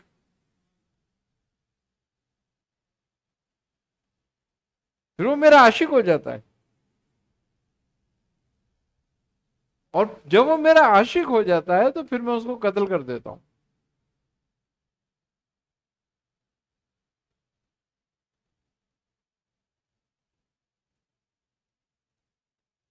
اور پھر خود ہی اس کی دیت ہو جاتا ہوں.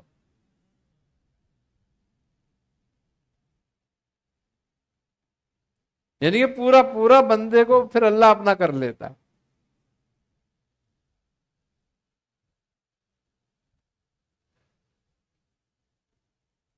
تو یہ بات کب پیدا ہوگی؟ جب ہم جانیں گے. پھر نتیجہ سارے آئیں گے آگے. اور جب جانیں گے نہیں،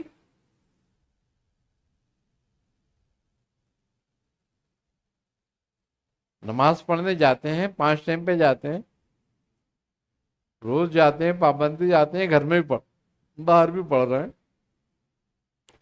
کتنی مرتبہ خیال آیا کہ وہ مجھے دیکھ رہے ہیں، میں اسے دیکھ رہا ہوں؟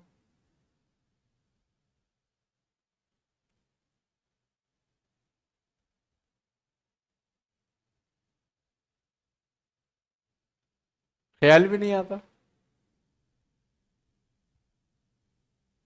اور جس میں نہ خیال ہو نہ خواب ہو، وہی ساؤنڈ ہے.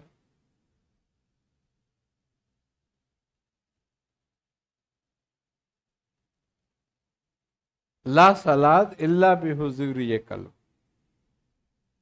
نماز نہیں ہوتی حضور قلب کے بغیر. کم سے کم تیرا دل تو حاضر ہو. کتنی مرتبہ ہوا؟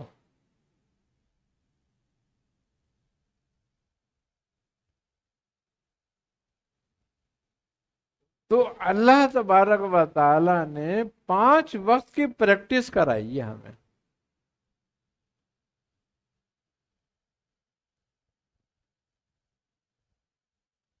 اگر ہم نوافل کو نہ بھی لیں، ورنہ تو 7 8 وقت کی پریکٹس ہو جاتی ہے، 10 وقت کی پریکٹس بھی ہو جاتی ہے.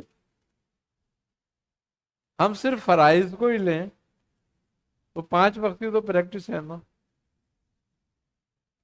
کیوں 5 وقت بلایا گیا ہے؟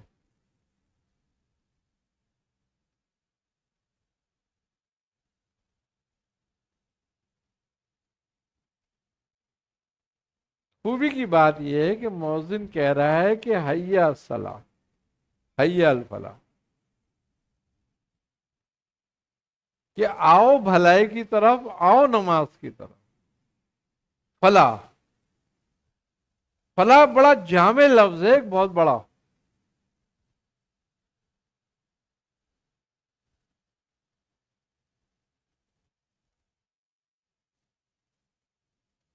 فلاح وہ چیز ہے کہ جس میں خیر ہی خیر ہے بس.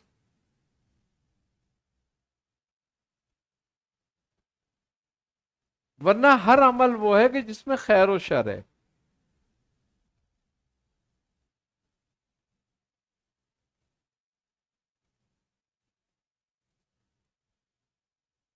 اللہ کہہ رہا ہے کہ اے ایمان والو، خدا سے ڈرو اور اس کے راستے میں وسیلہ تلاش کرو اور مجاہدہ کرو. اس کا نتیجہ کیا نکلے گا؟ تاکہ تم فلاح پاؤ.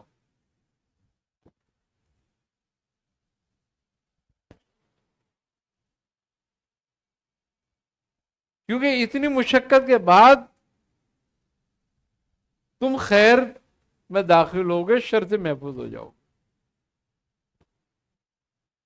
اللہ نماز میں کیا بول رہا ہے؟ یہی فرما رہا ہے نا. آواز دے کے بلا رہا ہے کہ آؤ فلاح کی طرف.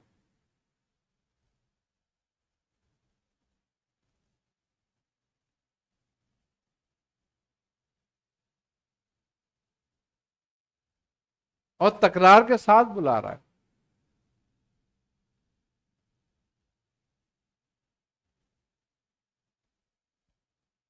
کتنے لوگ سنتے ہیں؟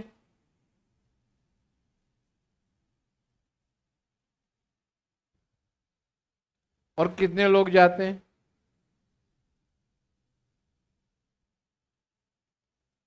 یعنی کہ کمال بات یہ ہے کہ 5 بار سنتے ہیں اور 10 مرتبہ دہرایا جاتا ہے.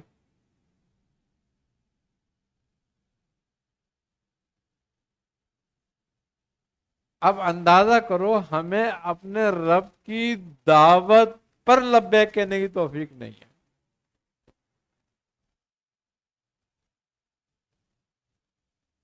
پھر خیر ڈھونڈ رہے ہیں.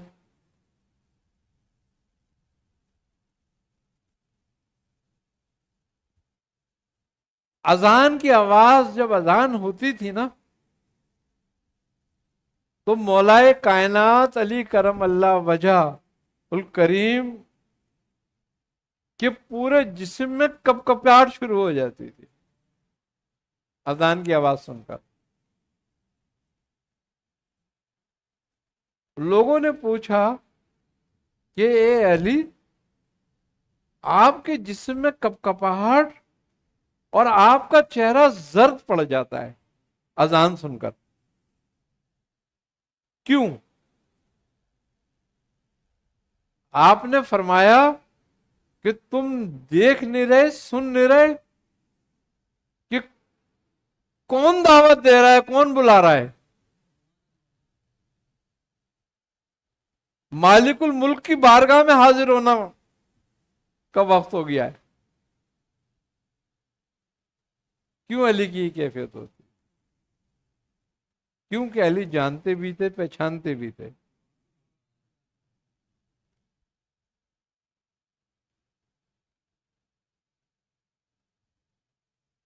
کبھی کسی کی کوئی ایسی کیفیت ہوتی دیکھی؟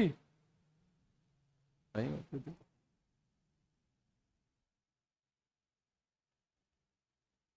اس لیے کہ جان پہچانی نہیں.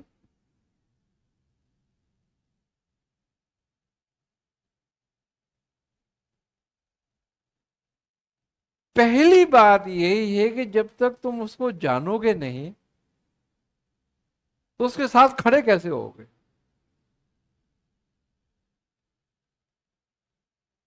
حق پر بھی کیسے کھڑے ہو جاؤ گے حق کے ساتھ؟ جب جان پہچانی نہیں ہے، جانتے ہی نہیں ہم، تو ہم حق کے ساتھ کیسے کھڑے ہو جائیں گے؟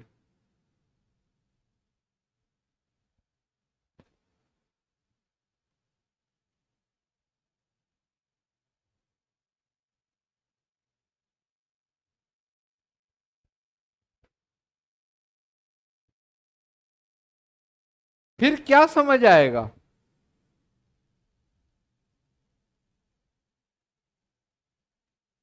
کہ ایک طرف دنیا ہے، اس کی رنگین، اس کے عیش و عشرت، اور ایک طرف اس کا رب ہے. وہ کس کو چوز کرتا ہے؟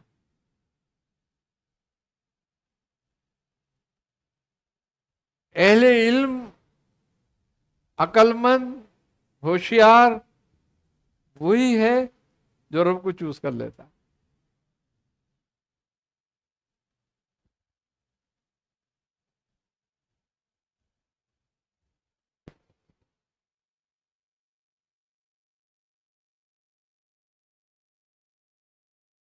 نہیں تو ان نے نقصان میں سودا کر لیا. اس کی وجہ کیا ہے؟ اس کی وجہ یہ ہے کہ جس نے ساری دنیا، ساری کائنات، سارے عالم کو پا لیا مگر رب کو کھو دیا، تو اس نے کیا پایا؟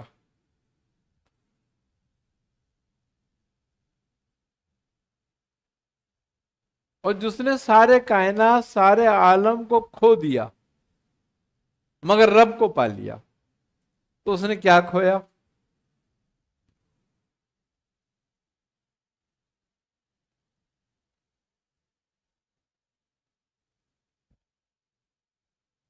لیکن اکثر اس چیز سے محروم رہیں گے.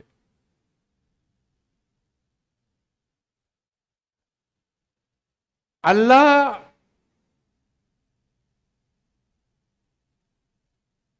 کی مخلوق سب ہے،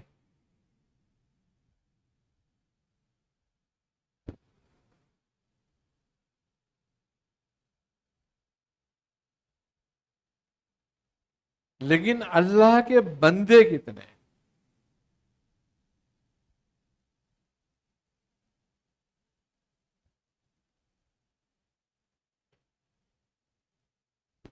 تین کیٹیگریاں ہیں. ایک کیٹیگری وہ ہے جو اللہ کو مانتی ہے.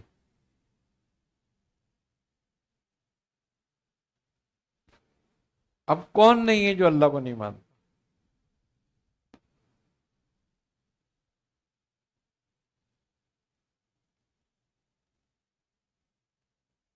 ڈائریکٹ، انڈائریکٹ، سب مخلوق مانتی ہے.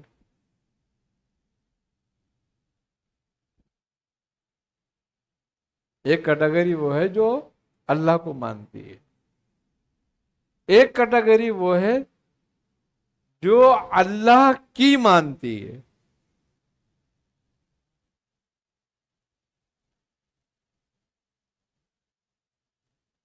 اب وہ کتنے لوگ ہیں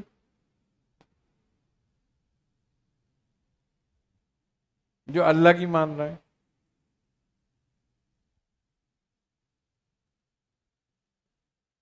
اور تیسری کیٹیگری جو ہے وہ ہے جس کی اللہ مان لیتا ہے.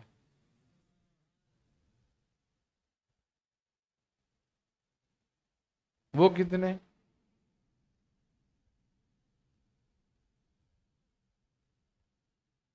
اب یہ تین درجے ہیں. اب ان تین درجوں میں ہر آدمی اپنا شمار کر سکتا ہے کہ وہ کہاں کھڑا ہوا ہے.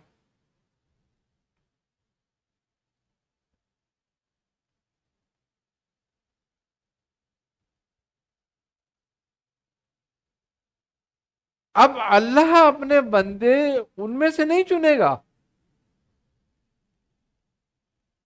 جو اللہ کو مانتے ہیں.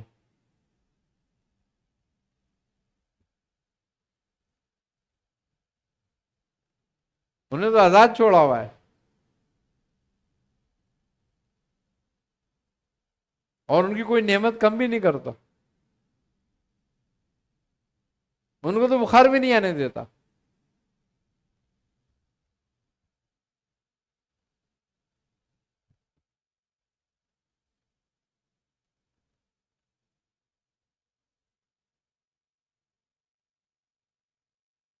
اللہ اپنے بندے ان میں سے چنتا ہے جو اللہ کی مانتے ہیں.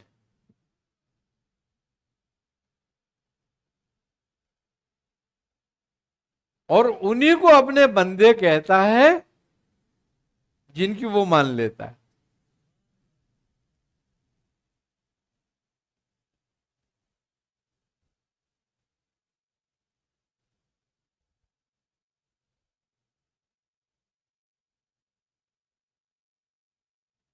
ہم نے اپنے لیے راستہ چننا ہے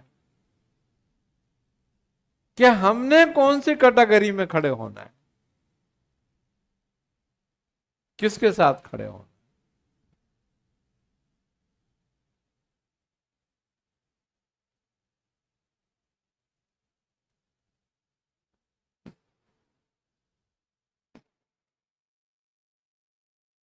اب یہ نشانی ہے کہ کس میں وہ مادہ موجود ہے جو حق کے ساتھ کھڑا ہو سکتا ہے، اور کس میں وہ مادہ موجود نہیں ہے جو حق کے ساتھ نہیں کھڑا ہو سکتا.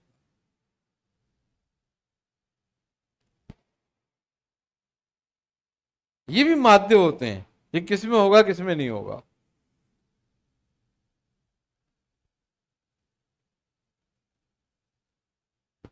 کچھ کان، کچھ دل، کچھ آنکھیں اللہ مہر کر دیتا ہے، بند کر دیتا ہے. یہ بھی تین ایک طبقے الگ الگ ہیں، لیکن جو حق کے ساتھ کھڑے ہو سکتے ہیں ان کی علامتیں کیا ہوں، اگر وہ کوشش کریں، تھوڑی ہمت کر لیں. اور جو نہیں کھڑے ہو سکتے ان کی علامتیں کیا ہیں؟ تو جو نہیں کھڑے ہو سکتے ان کی علامتیں یہ ہیں کہ انہیں فخر نفس حاصل ہوتا ہے.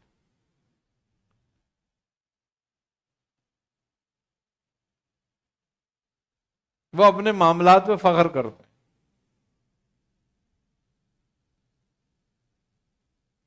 کبر، تکبر ہوتا ہے ان کو.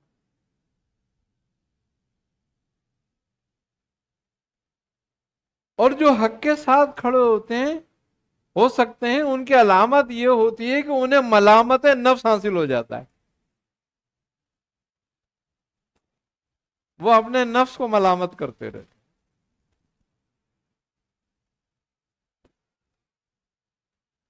اب جو اپنے نفس کو ملامت کرتا رہتا ہے اس میں کبھی فخر نہیں پیدا ہوگا.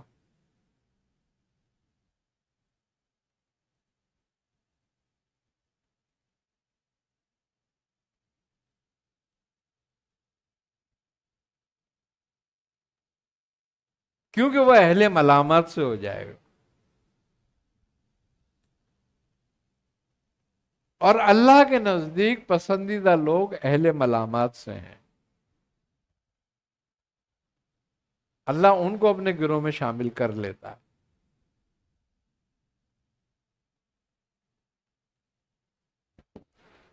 لیکن اہل فخر کو نہیں کرتا.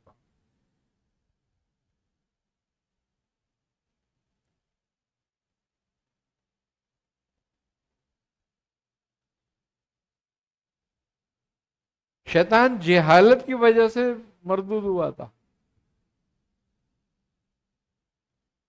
یہ عبادت کم کری تھی اس نے. دیکھو آج ایک بات ہے، ساری ساری عمر لوگ چلے کاٹتے ہیں صرف اس بات کے لیے کہ کوئی جن کوئی موقع حاصل ہو جائے.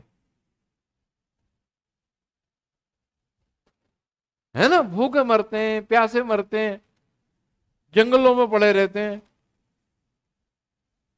صرف کیا ہو جائے، ایک جن یا کوئی موکل آ جائے. اور وہ فرشتوں کا استاد تھا.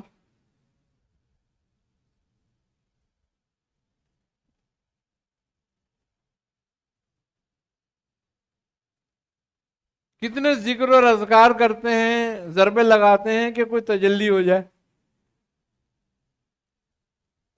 ہیں. اور وہ ہم کلام ہوتا تھا، سوال کرتا تھا، جواب لیتا تھا رب تعالیٰ سے.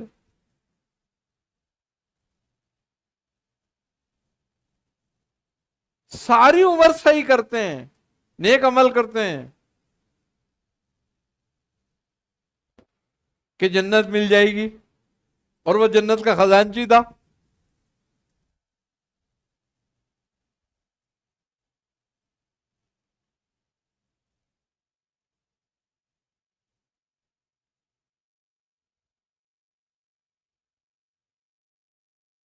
ایک مقام کے لیے کہ کوئی ہمیں ولی کہہ دے، کتنی ریاضتیں کرتے ہیں، مجاہدے کرتے ہیں. وہ ولی بھی تھا.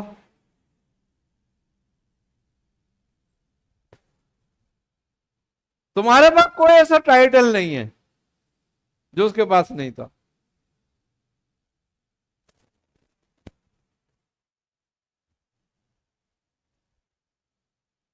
لیکن اس کو قتل کر دیا فقر نفس نے.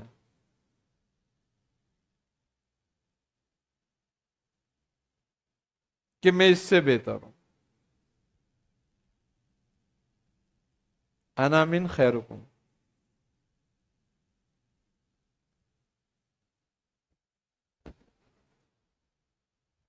چھری پھر گئی اس پہ.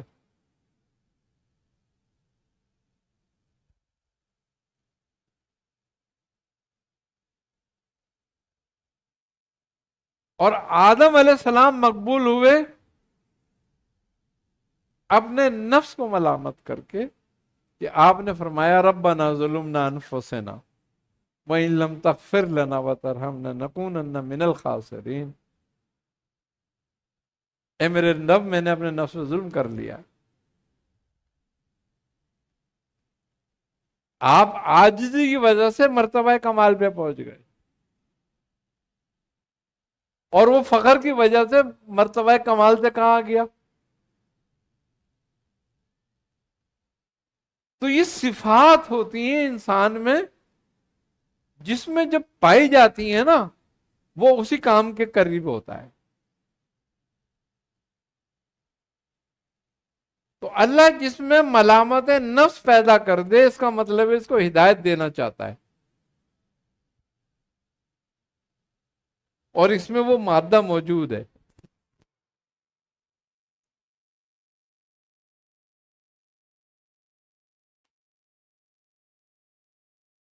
اسی لیے ان گروہ میں سے اللہ اپنے بندے چنتا ہے کہ جو اللہ کی مانتے ہیں،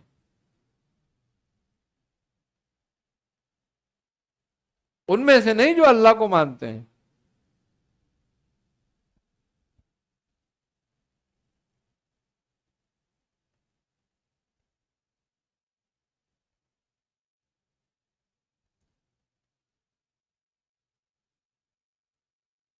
بھائی اگر تم سب اللہ کو مانتے ہو تو اللہ کے درجات کون سے بلند ہو گئے؟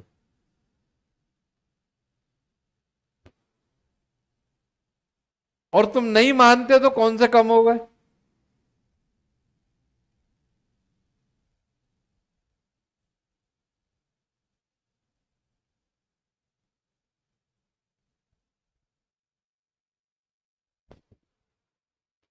اتنی کائنات بنانے کے بعد بھی، اتنا سب کچھ ہونے کے، جنت دوزخ انسان کائنات انبیاء سب بنا دیے، پھر بھی وہ آج بھی اسی صفت سے متصف ہے جب کچھ بھی نہیں تھا، جب وہ تھا جس حال میں.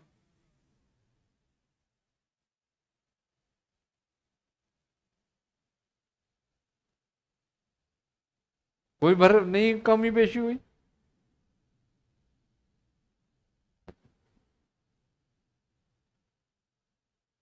تو یہ تو جو بات ہے کہ تم اس کے نزدیک کتنے ہوتے ہو، یہ تو تمہارا اپنا عہد ہے. یہ تو جو تم نے عہد کیا ہے اس کی تکمیل ہے. بندہ دوستی کے لائق کب ہوتا ہے؟ جب وعدہ وفا کرنے والا ہو، وعدہ وفا کرنے میں اپنی سر دھڑ کی بازی لگا دینے والا ہو، یا جو وعدے سے پھر جانے والا ہو.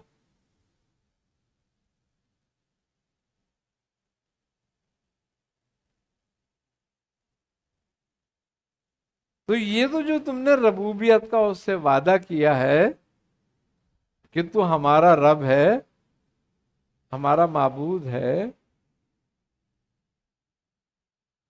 وہ نبھاؤ گے تم. وہ احسان نہیں کر رہے.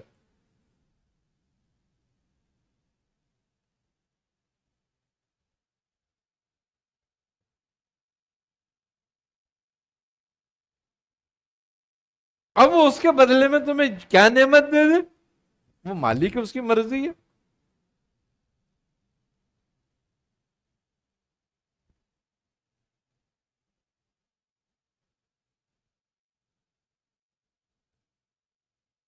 اور یہ بھی بات ہے کہ تم کس درجے میں نبھاتے ہو. جس درجے میں تم نبھاؤ گے وہ تم سے اسی درجے میں ملے گا.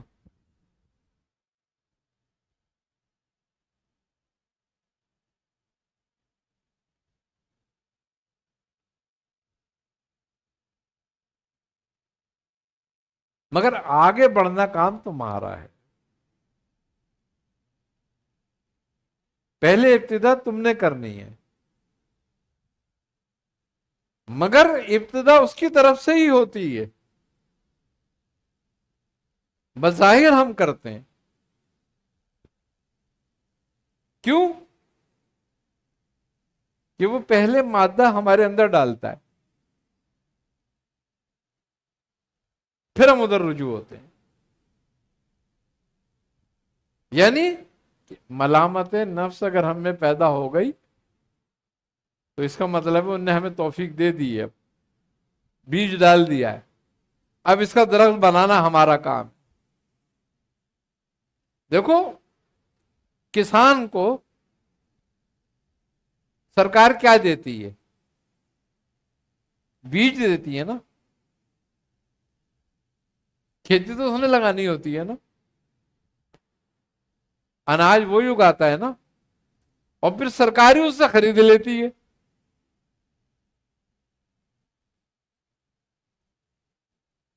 تو تمہارے اندر یہ کیفیت پیدا ہونا سرکاری بیج ہے، کیوں تمہیں دے دیا. اب اس کو آگ لگا دو یا اس کی کھیتی بنا لو. رسول خدا فرماتے ہیں کہ دنیا آخرت کی کھیتی ہے، یا جو بو گے وہ وہاں کاٹ لو.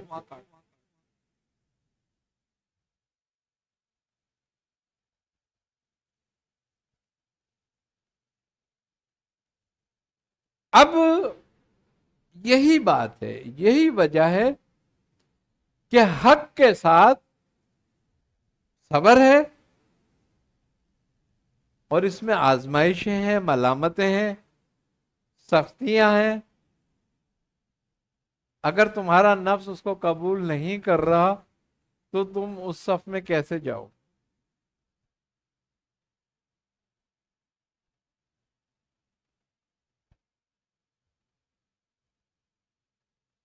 انسان کو فائدہ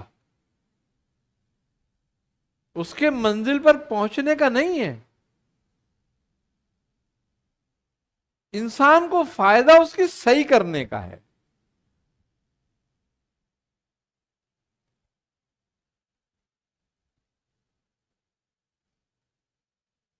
کیوں؟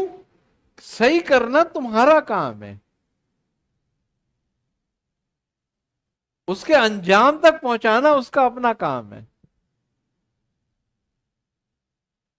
بندے کے ہاتھ میں آغاز ہے، اختتام نہیں. مگر بندہ خیر کا آغاز کرتا ہے تو اللہ خیر کا اختتام کرتا ہے، بندہ شر کا آغاز کرتا ہے شر کا اختتام کرتا ہے. کسی کے ساتھ نا انصافی نہیں کرتا. چوائس تیری ہے، تو نے انتخاب کیا ہے. اسی لیے اللہ نے انسان کی فطرت میں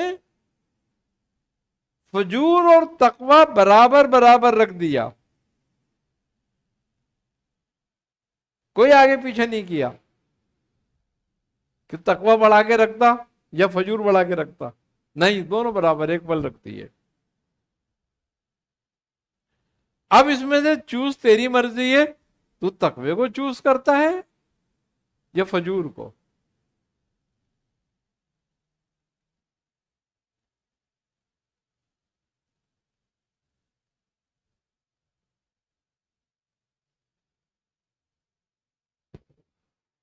انسان کو اللہ نے جتنی صفات عطا کی ہیں ان میں سب سے اعلیٰ صفت جو ہے وہ تقوی کی ہے، اور سب سے بدترین صفت جو ہے وہ فجور کی ہے.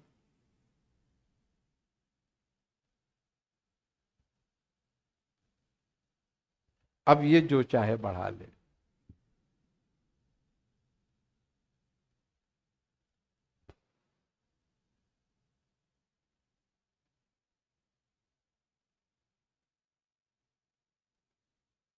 اب ہم جو اس جال میں پھنستے ہیں وہ صرف پھنستے ہیں آسائش کی وجہ سے. انسان جو ہے نا، اس کی سب سے بڑی کمزوری کیا ہے؟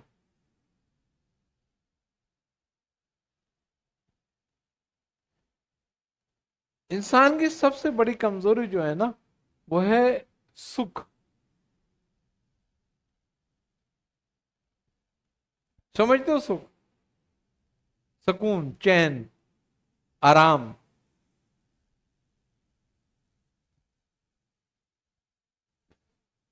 یہ سب سے بڑی کمزوری ہے. ہر انسان سکھ چین تلاش کرتا ہے. ہر انسان راحت کا متلاشی ہے.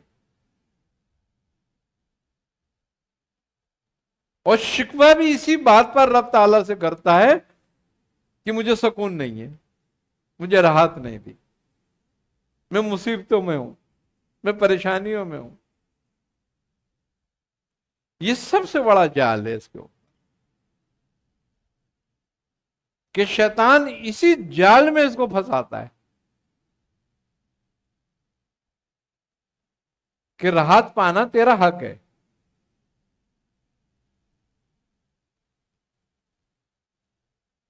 کوئی مصیبت چاہتا ہے اپنے اوپر؟ کوئی مصیبت نہیں چاہتا. ہر سکھ چاہتا ہے، ہر چین چاہتا ہے. انسان کا دشمنی سکھ ہے.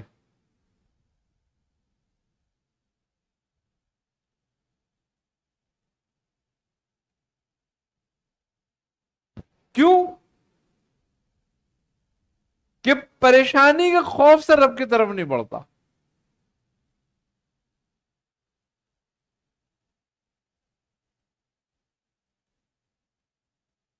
صبر کرنا پڑے گا.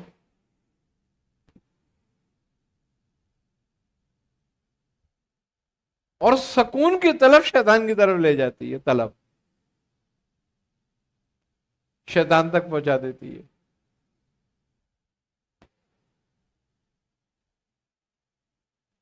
سکون کا سستا، سکون کا جو سودا ہے بیچی شیطان رہا ہے.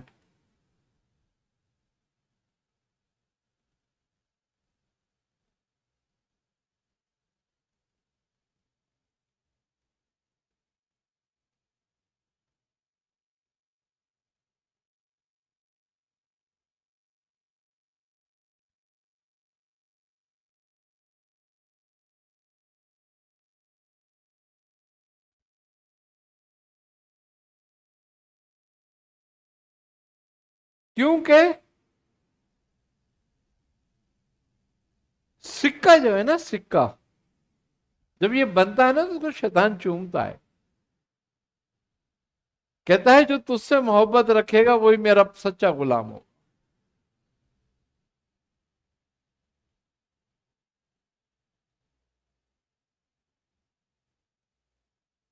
بزرگ کہتے ہیں کہ دولت کا درخت پاپ کی زمین پہ لگتا ہے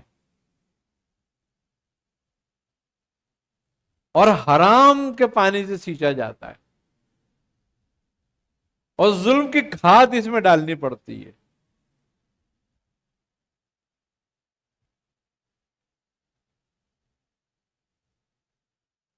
اور حرص و حسد کی دھوپ لگتی ہے اس کو، تب یہ تیار ہوتا ہے.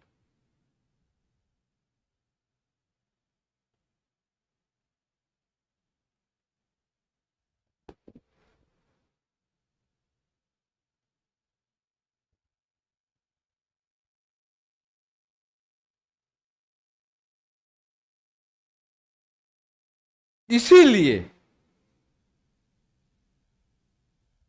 اس سے تم کیا لیتے ہو، کیا خریدتے ہو؟ پیسے سے کیا حاصل ہوتا ہے؟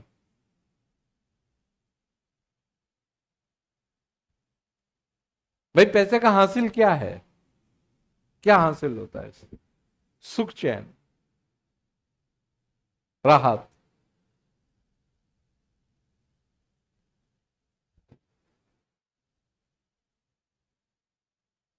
اب جس چیز سے سب کچھ حاصل ہو رہی ہے وہ کیا چیز ہے؟ اس کی اصل کیا تھی؟ یہ ساری چیزیں، ظلم، حسد، پاپ، حرام، ایک جگہ اکٹھا ہوگا تو دولت کا درخت لگے گا. پھر اس سے جو حاصل ہوگا وہ سکھ ہوگا، سکون ہوگی، راحت ہوگا۔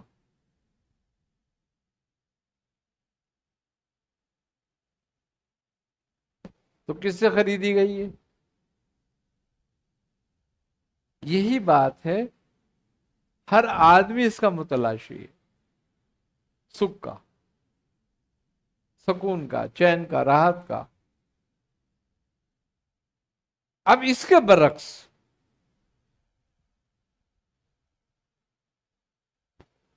اللہ کے مقرب بندوں پہ چلے جاؤ۔ اللہ کے جو سب سے زیادہ مقرب بندے ہیں وہ انبیاء ہیں۔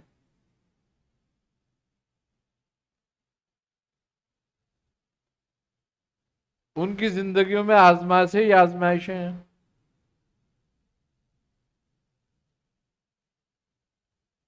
حضرت سلیمان علیہ السلام، کتنی بڑی سلطنت تھی ان کی۔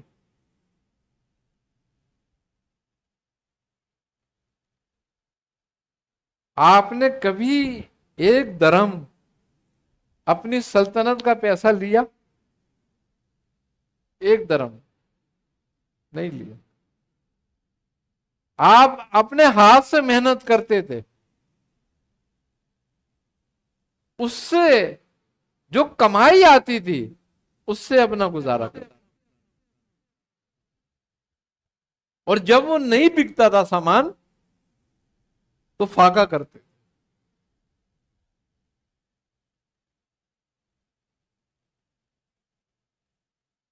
کتنی بڑی حکومت کے مالک تھے۔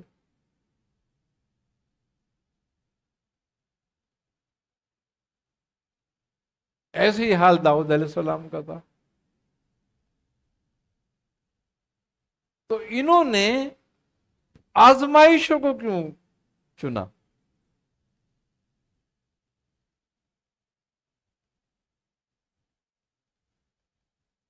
اسی لیے چنا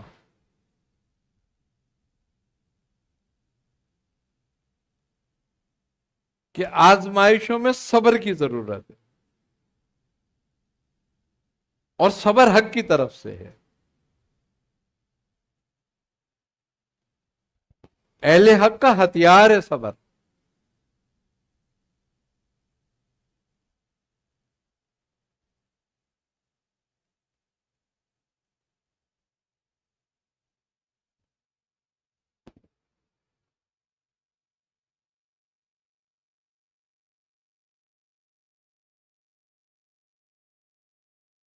اسی طرح آج بھی کوئی بھی نیک آدمی جو واقعی حق اور حلال اور استقامت حق کے ساتھ ہو، کس حال میں؟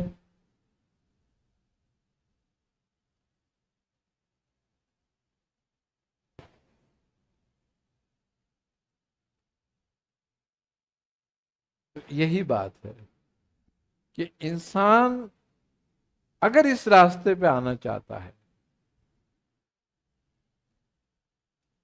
بابا تاج الدین اولیاء ناگپوری رحمت اللہ علیہ کی ساری زندگی کا خلاصہ ہے جو میں بول رہا تھا۔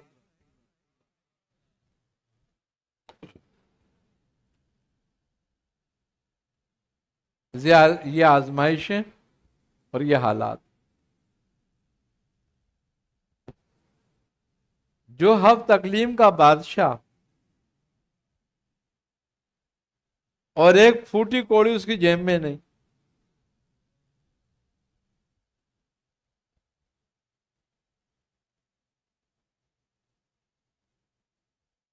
جو دنوں کے فاقے کرتا ہو، ایسی زندگی ہو،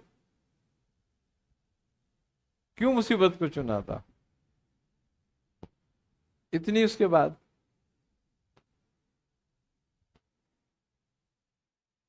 اس لیے کہ آزمائش میں رب ہے۔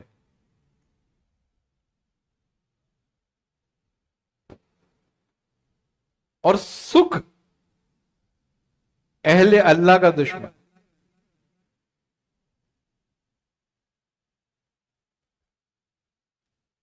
کیونکہ اس کا نتیجہ غفلت ہے۔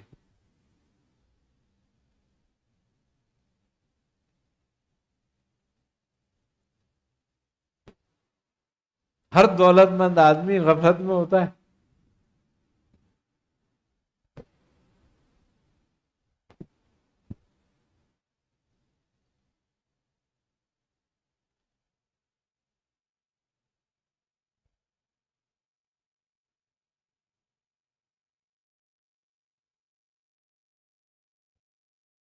کیوں انبیاء بھوک کو پسند کرتے تھے؟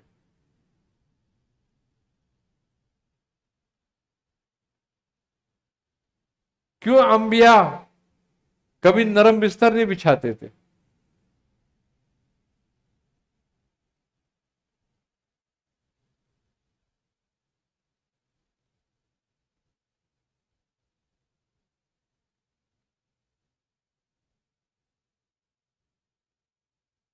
کیوں اہل اللہ درختوں کے پتے کھا کے گزارا کرتے تھے؟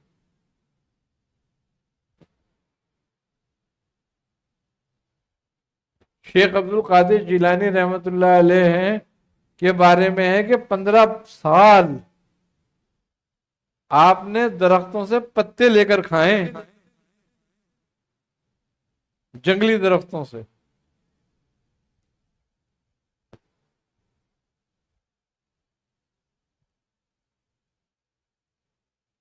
مگر ہاتھ نہیں پھیلایا،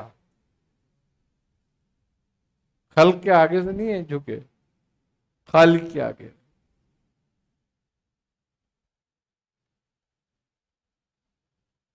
آپ سے لوگوں نے کہا کہ حضرت ایک وقت آپ کا وہ تھا اور ایک وقت آپ کا یہ ہے کہ جو نعمت بادشاہ وقت کے پاس نہیں ہوتی وہ آپ کے دسترخوان پہ ہوتی ہے.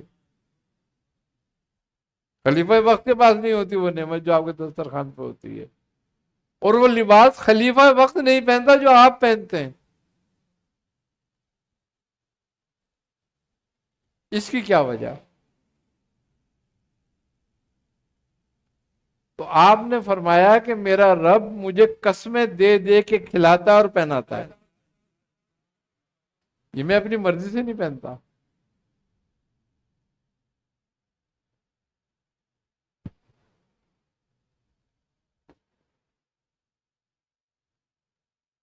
کہ میرے رب کی طرف سے گناہ حاصل ہوئی.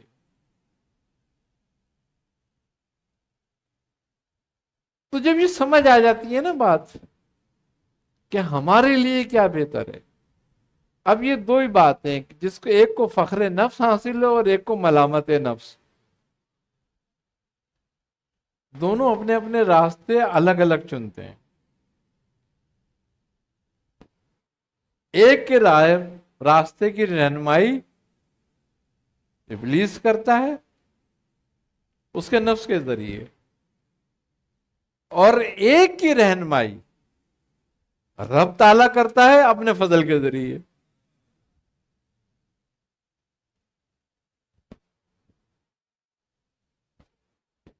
مگر وہ کسی کو منع نہیں کرتا کہ میرے راستے پہ نہ ہو، وہ تو بلا رہا ہے، حی الصلاح، آؤ فلاح کی طرف،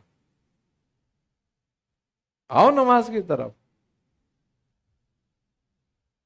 نماز سے مراد ہم نماز پڑھنا لے رہے ہیں نا، یہ ایک حصہ ہے اس کا، ورنہ اصل بات تو یہ کہ آؤ میری حضوری میں،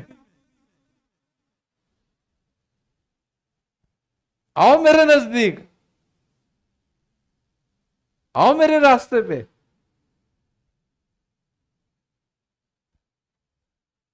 کہ تم میرے راستے پہ آ گئے، میرے نزدیک آ گئے تو فلاح میں آ گئے.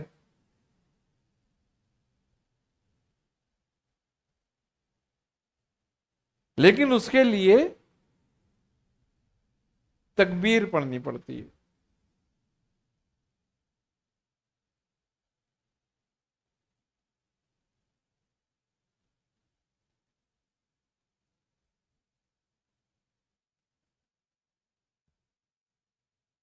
جب اقامت میں تکبیر نماز کی نیت کرتے ہو تکبیر کہتے ہو،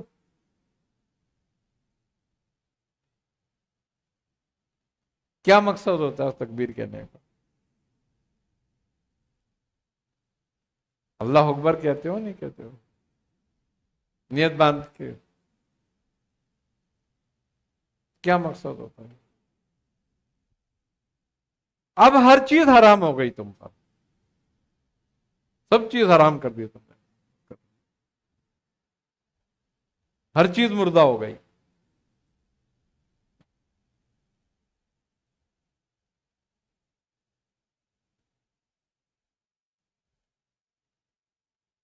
سنا پڑھتے ہو؟ سنا میں کیا لفظ ہے؟ معنی پڑھو اس کے، سنا کے، کہ تکبیر کے بعد تم نے سنا پڑھی، اس کے معنی کیا ہے؟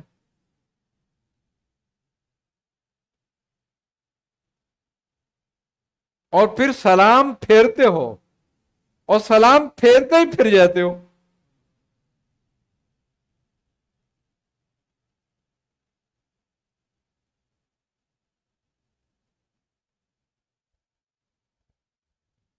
اللہ تعالی ہمیں سمجھنے کی توفیق عطا کرے۔ اللہم صلی علی سیدنا مولانا محمد النبی الامی مادن الجود والکرم یا الہ العالمین یا رحم الراحمین، اپنے حبیب صلی اللہ علیہ وسلم کے فعل میں ہماری دعاؤں کو اپنی بارگاہ میں قبول فرما۔ ہمیں ہر طرح کی گمراہیوں سے، محتاجیوں سے، ذلت سے، رسوائیوں سے، ہر طرح کے ظاہری باطنی امراض سے، ہر طرح کی آفات ناگہانیاں، امراض ناگہانیاں، آفات ناگہانیاں سے محفوظ فرما۔ ہر طرح کی رحمتیں، نعمتیں، برکتیں، راحتیں، آسانیاں عطا فرما۔ یا الہ العالمین، ہم میں جو لوگ جن جن معاملوں میں پریشان ہیں، ان کی پریشانیوں کو دور فرما۔ یا الہ العالمین، ہم میں جو بے روزگار ہیں، تنگ تنگی رزق کا شکار ہیں، انہیں کشادگی عطا فرما۔ یا الہ العالمین، ہم میں جو بیمار ہیں، انہیں شفاء کاملہ عاجلہ۔ یا الہ العالمین، جو بچی ہیں اپنے رشتوں اور نصیبوں کے لیے بیٹھیوں کے نصیبوں کو کشادہ فرما۔ یا الہ العالمین، ہم سے پہلے جو مومن مومنات، مسلمات، صالح صالحات اس جہان فانی سے کوچ کر چکے ہیں، ان کو اپنے جوار رحمت میں جگہ عطا فرما۔ جو ہم بقید حیات ہیں، ایمان پہ استقامت عطا فرما، ایمان پہ خاتمہ بالخیر فرما، دنیا اور آخرت میں اہل بیت کے غلاموں میں قبول۔ ربنا تقبل منا انک انت السمیع العلیم وتب علینا انک انت التواب الرحیم۔ صلی اللہ تعالی علی خیر خلقہ محمد وعلی آلہ وصحبہ اجمعین برحمتک یا ارحم الراحمین برحق لا الہ الا اللہ، الا اللہ، الا اللہ۔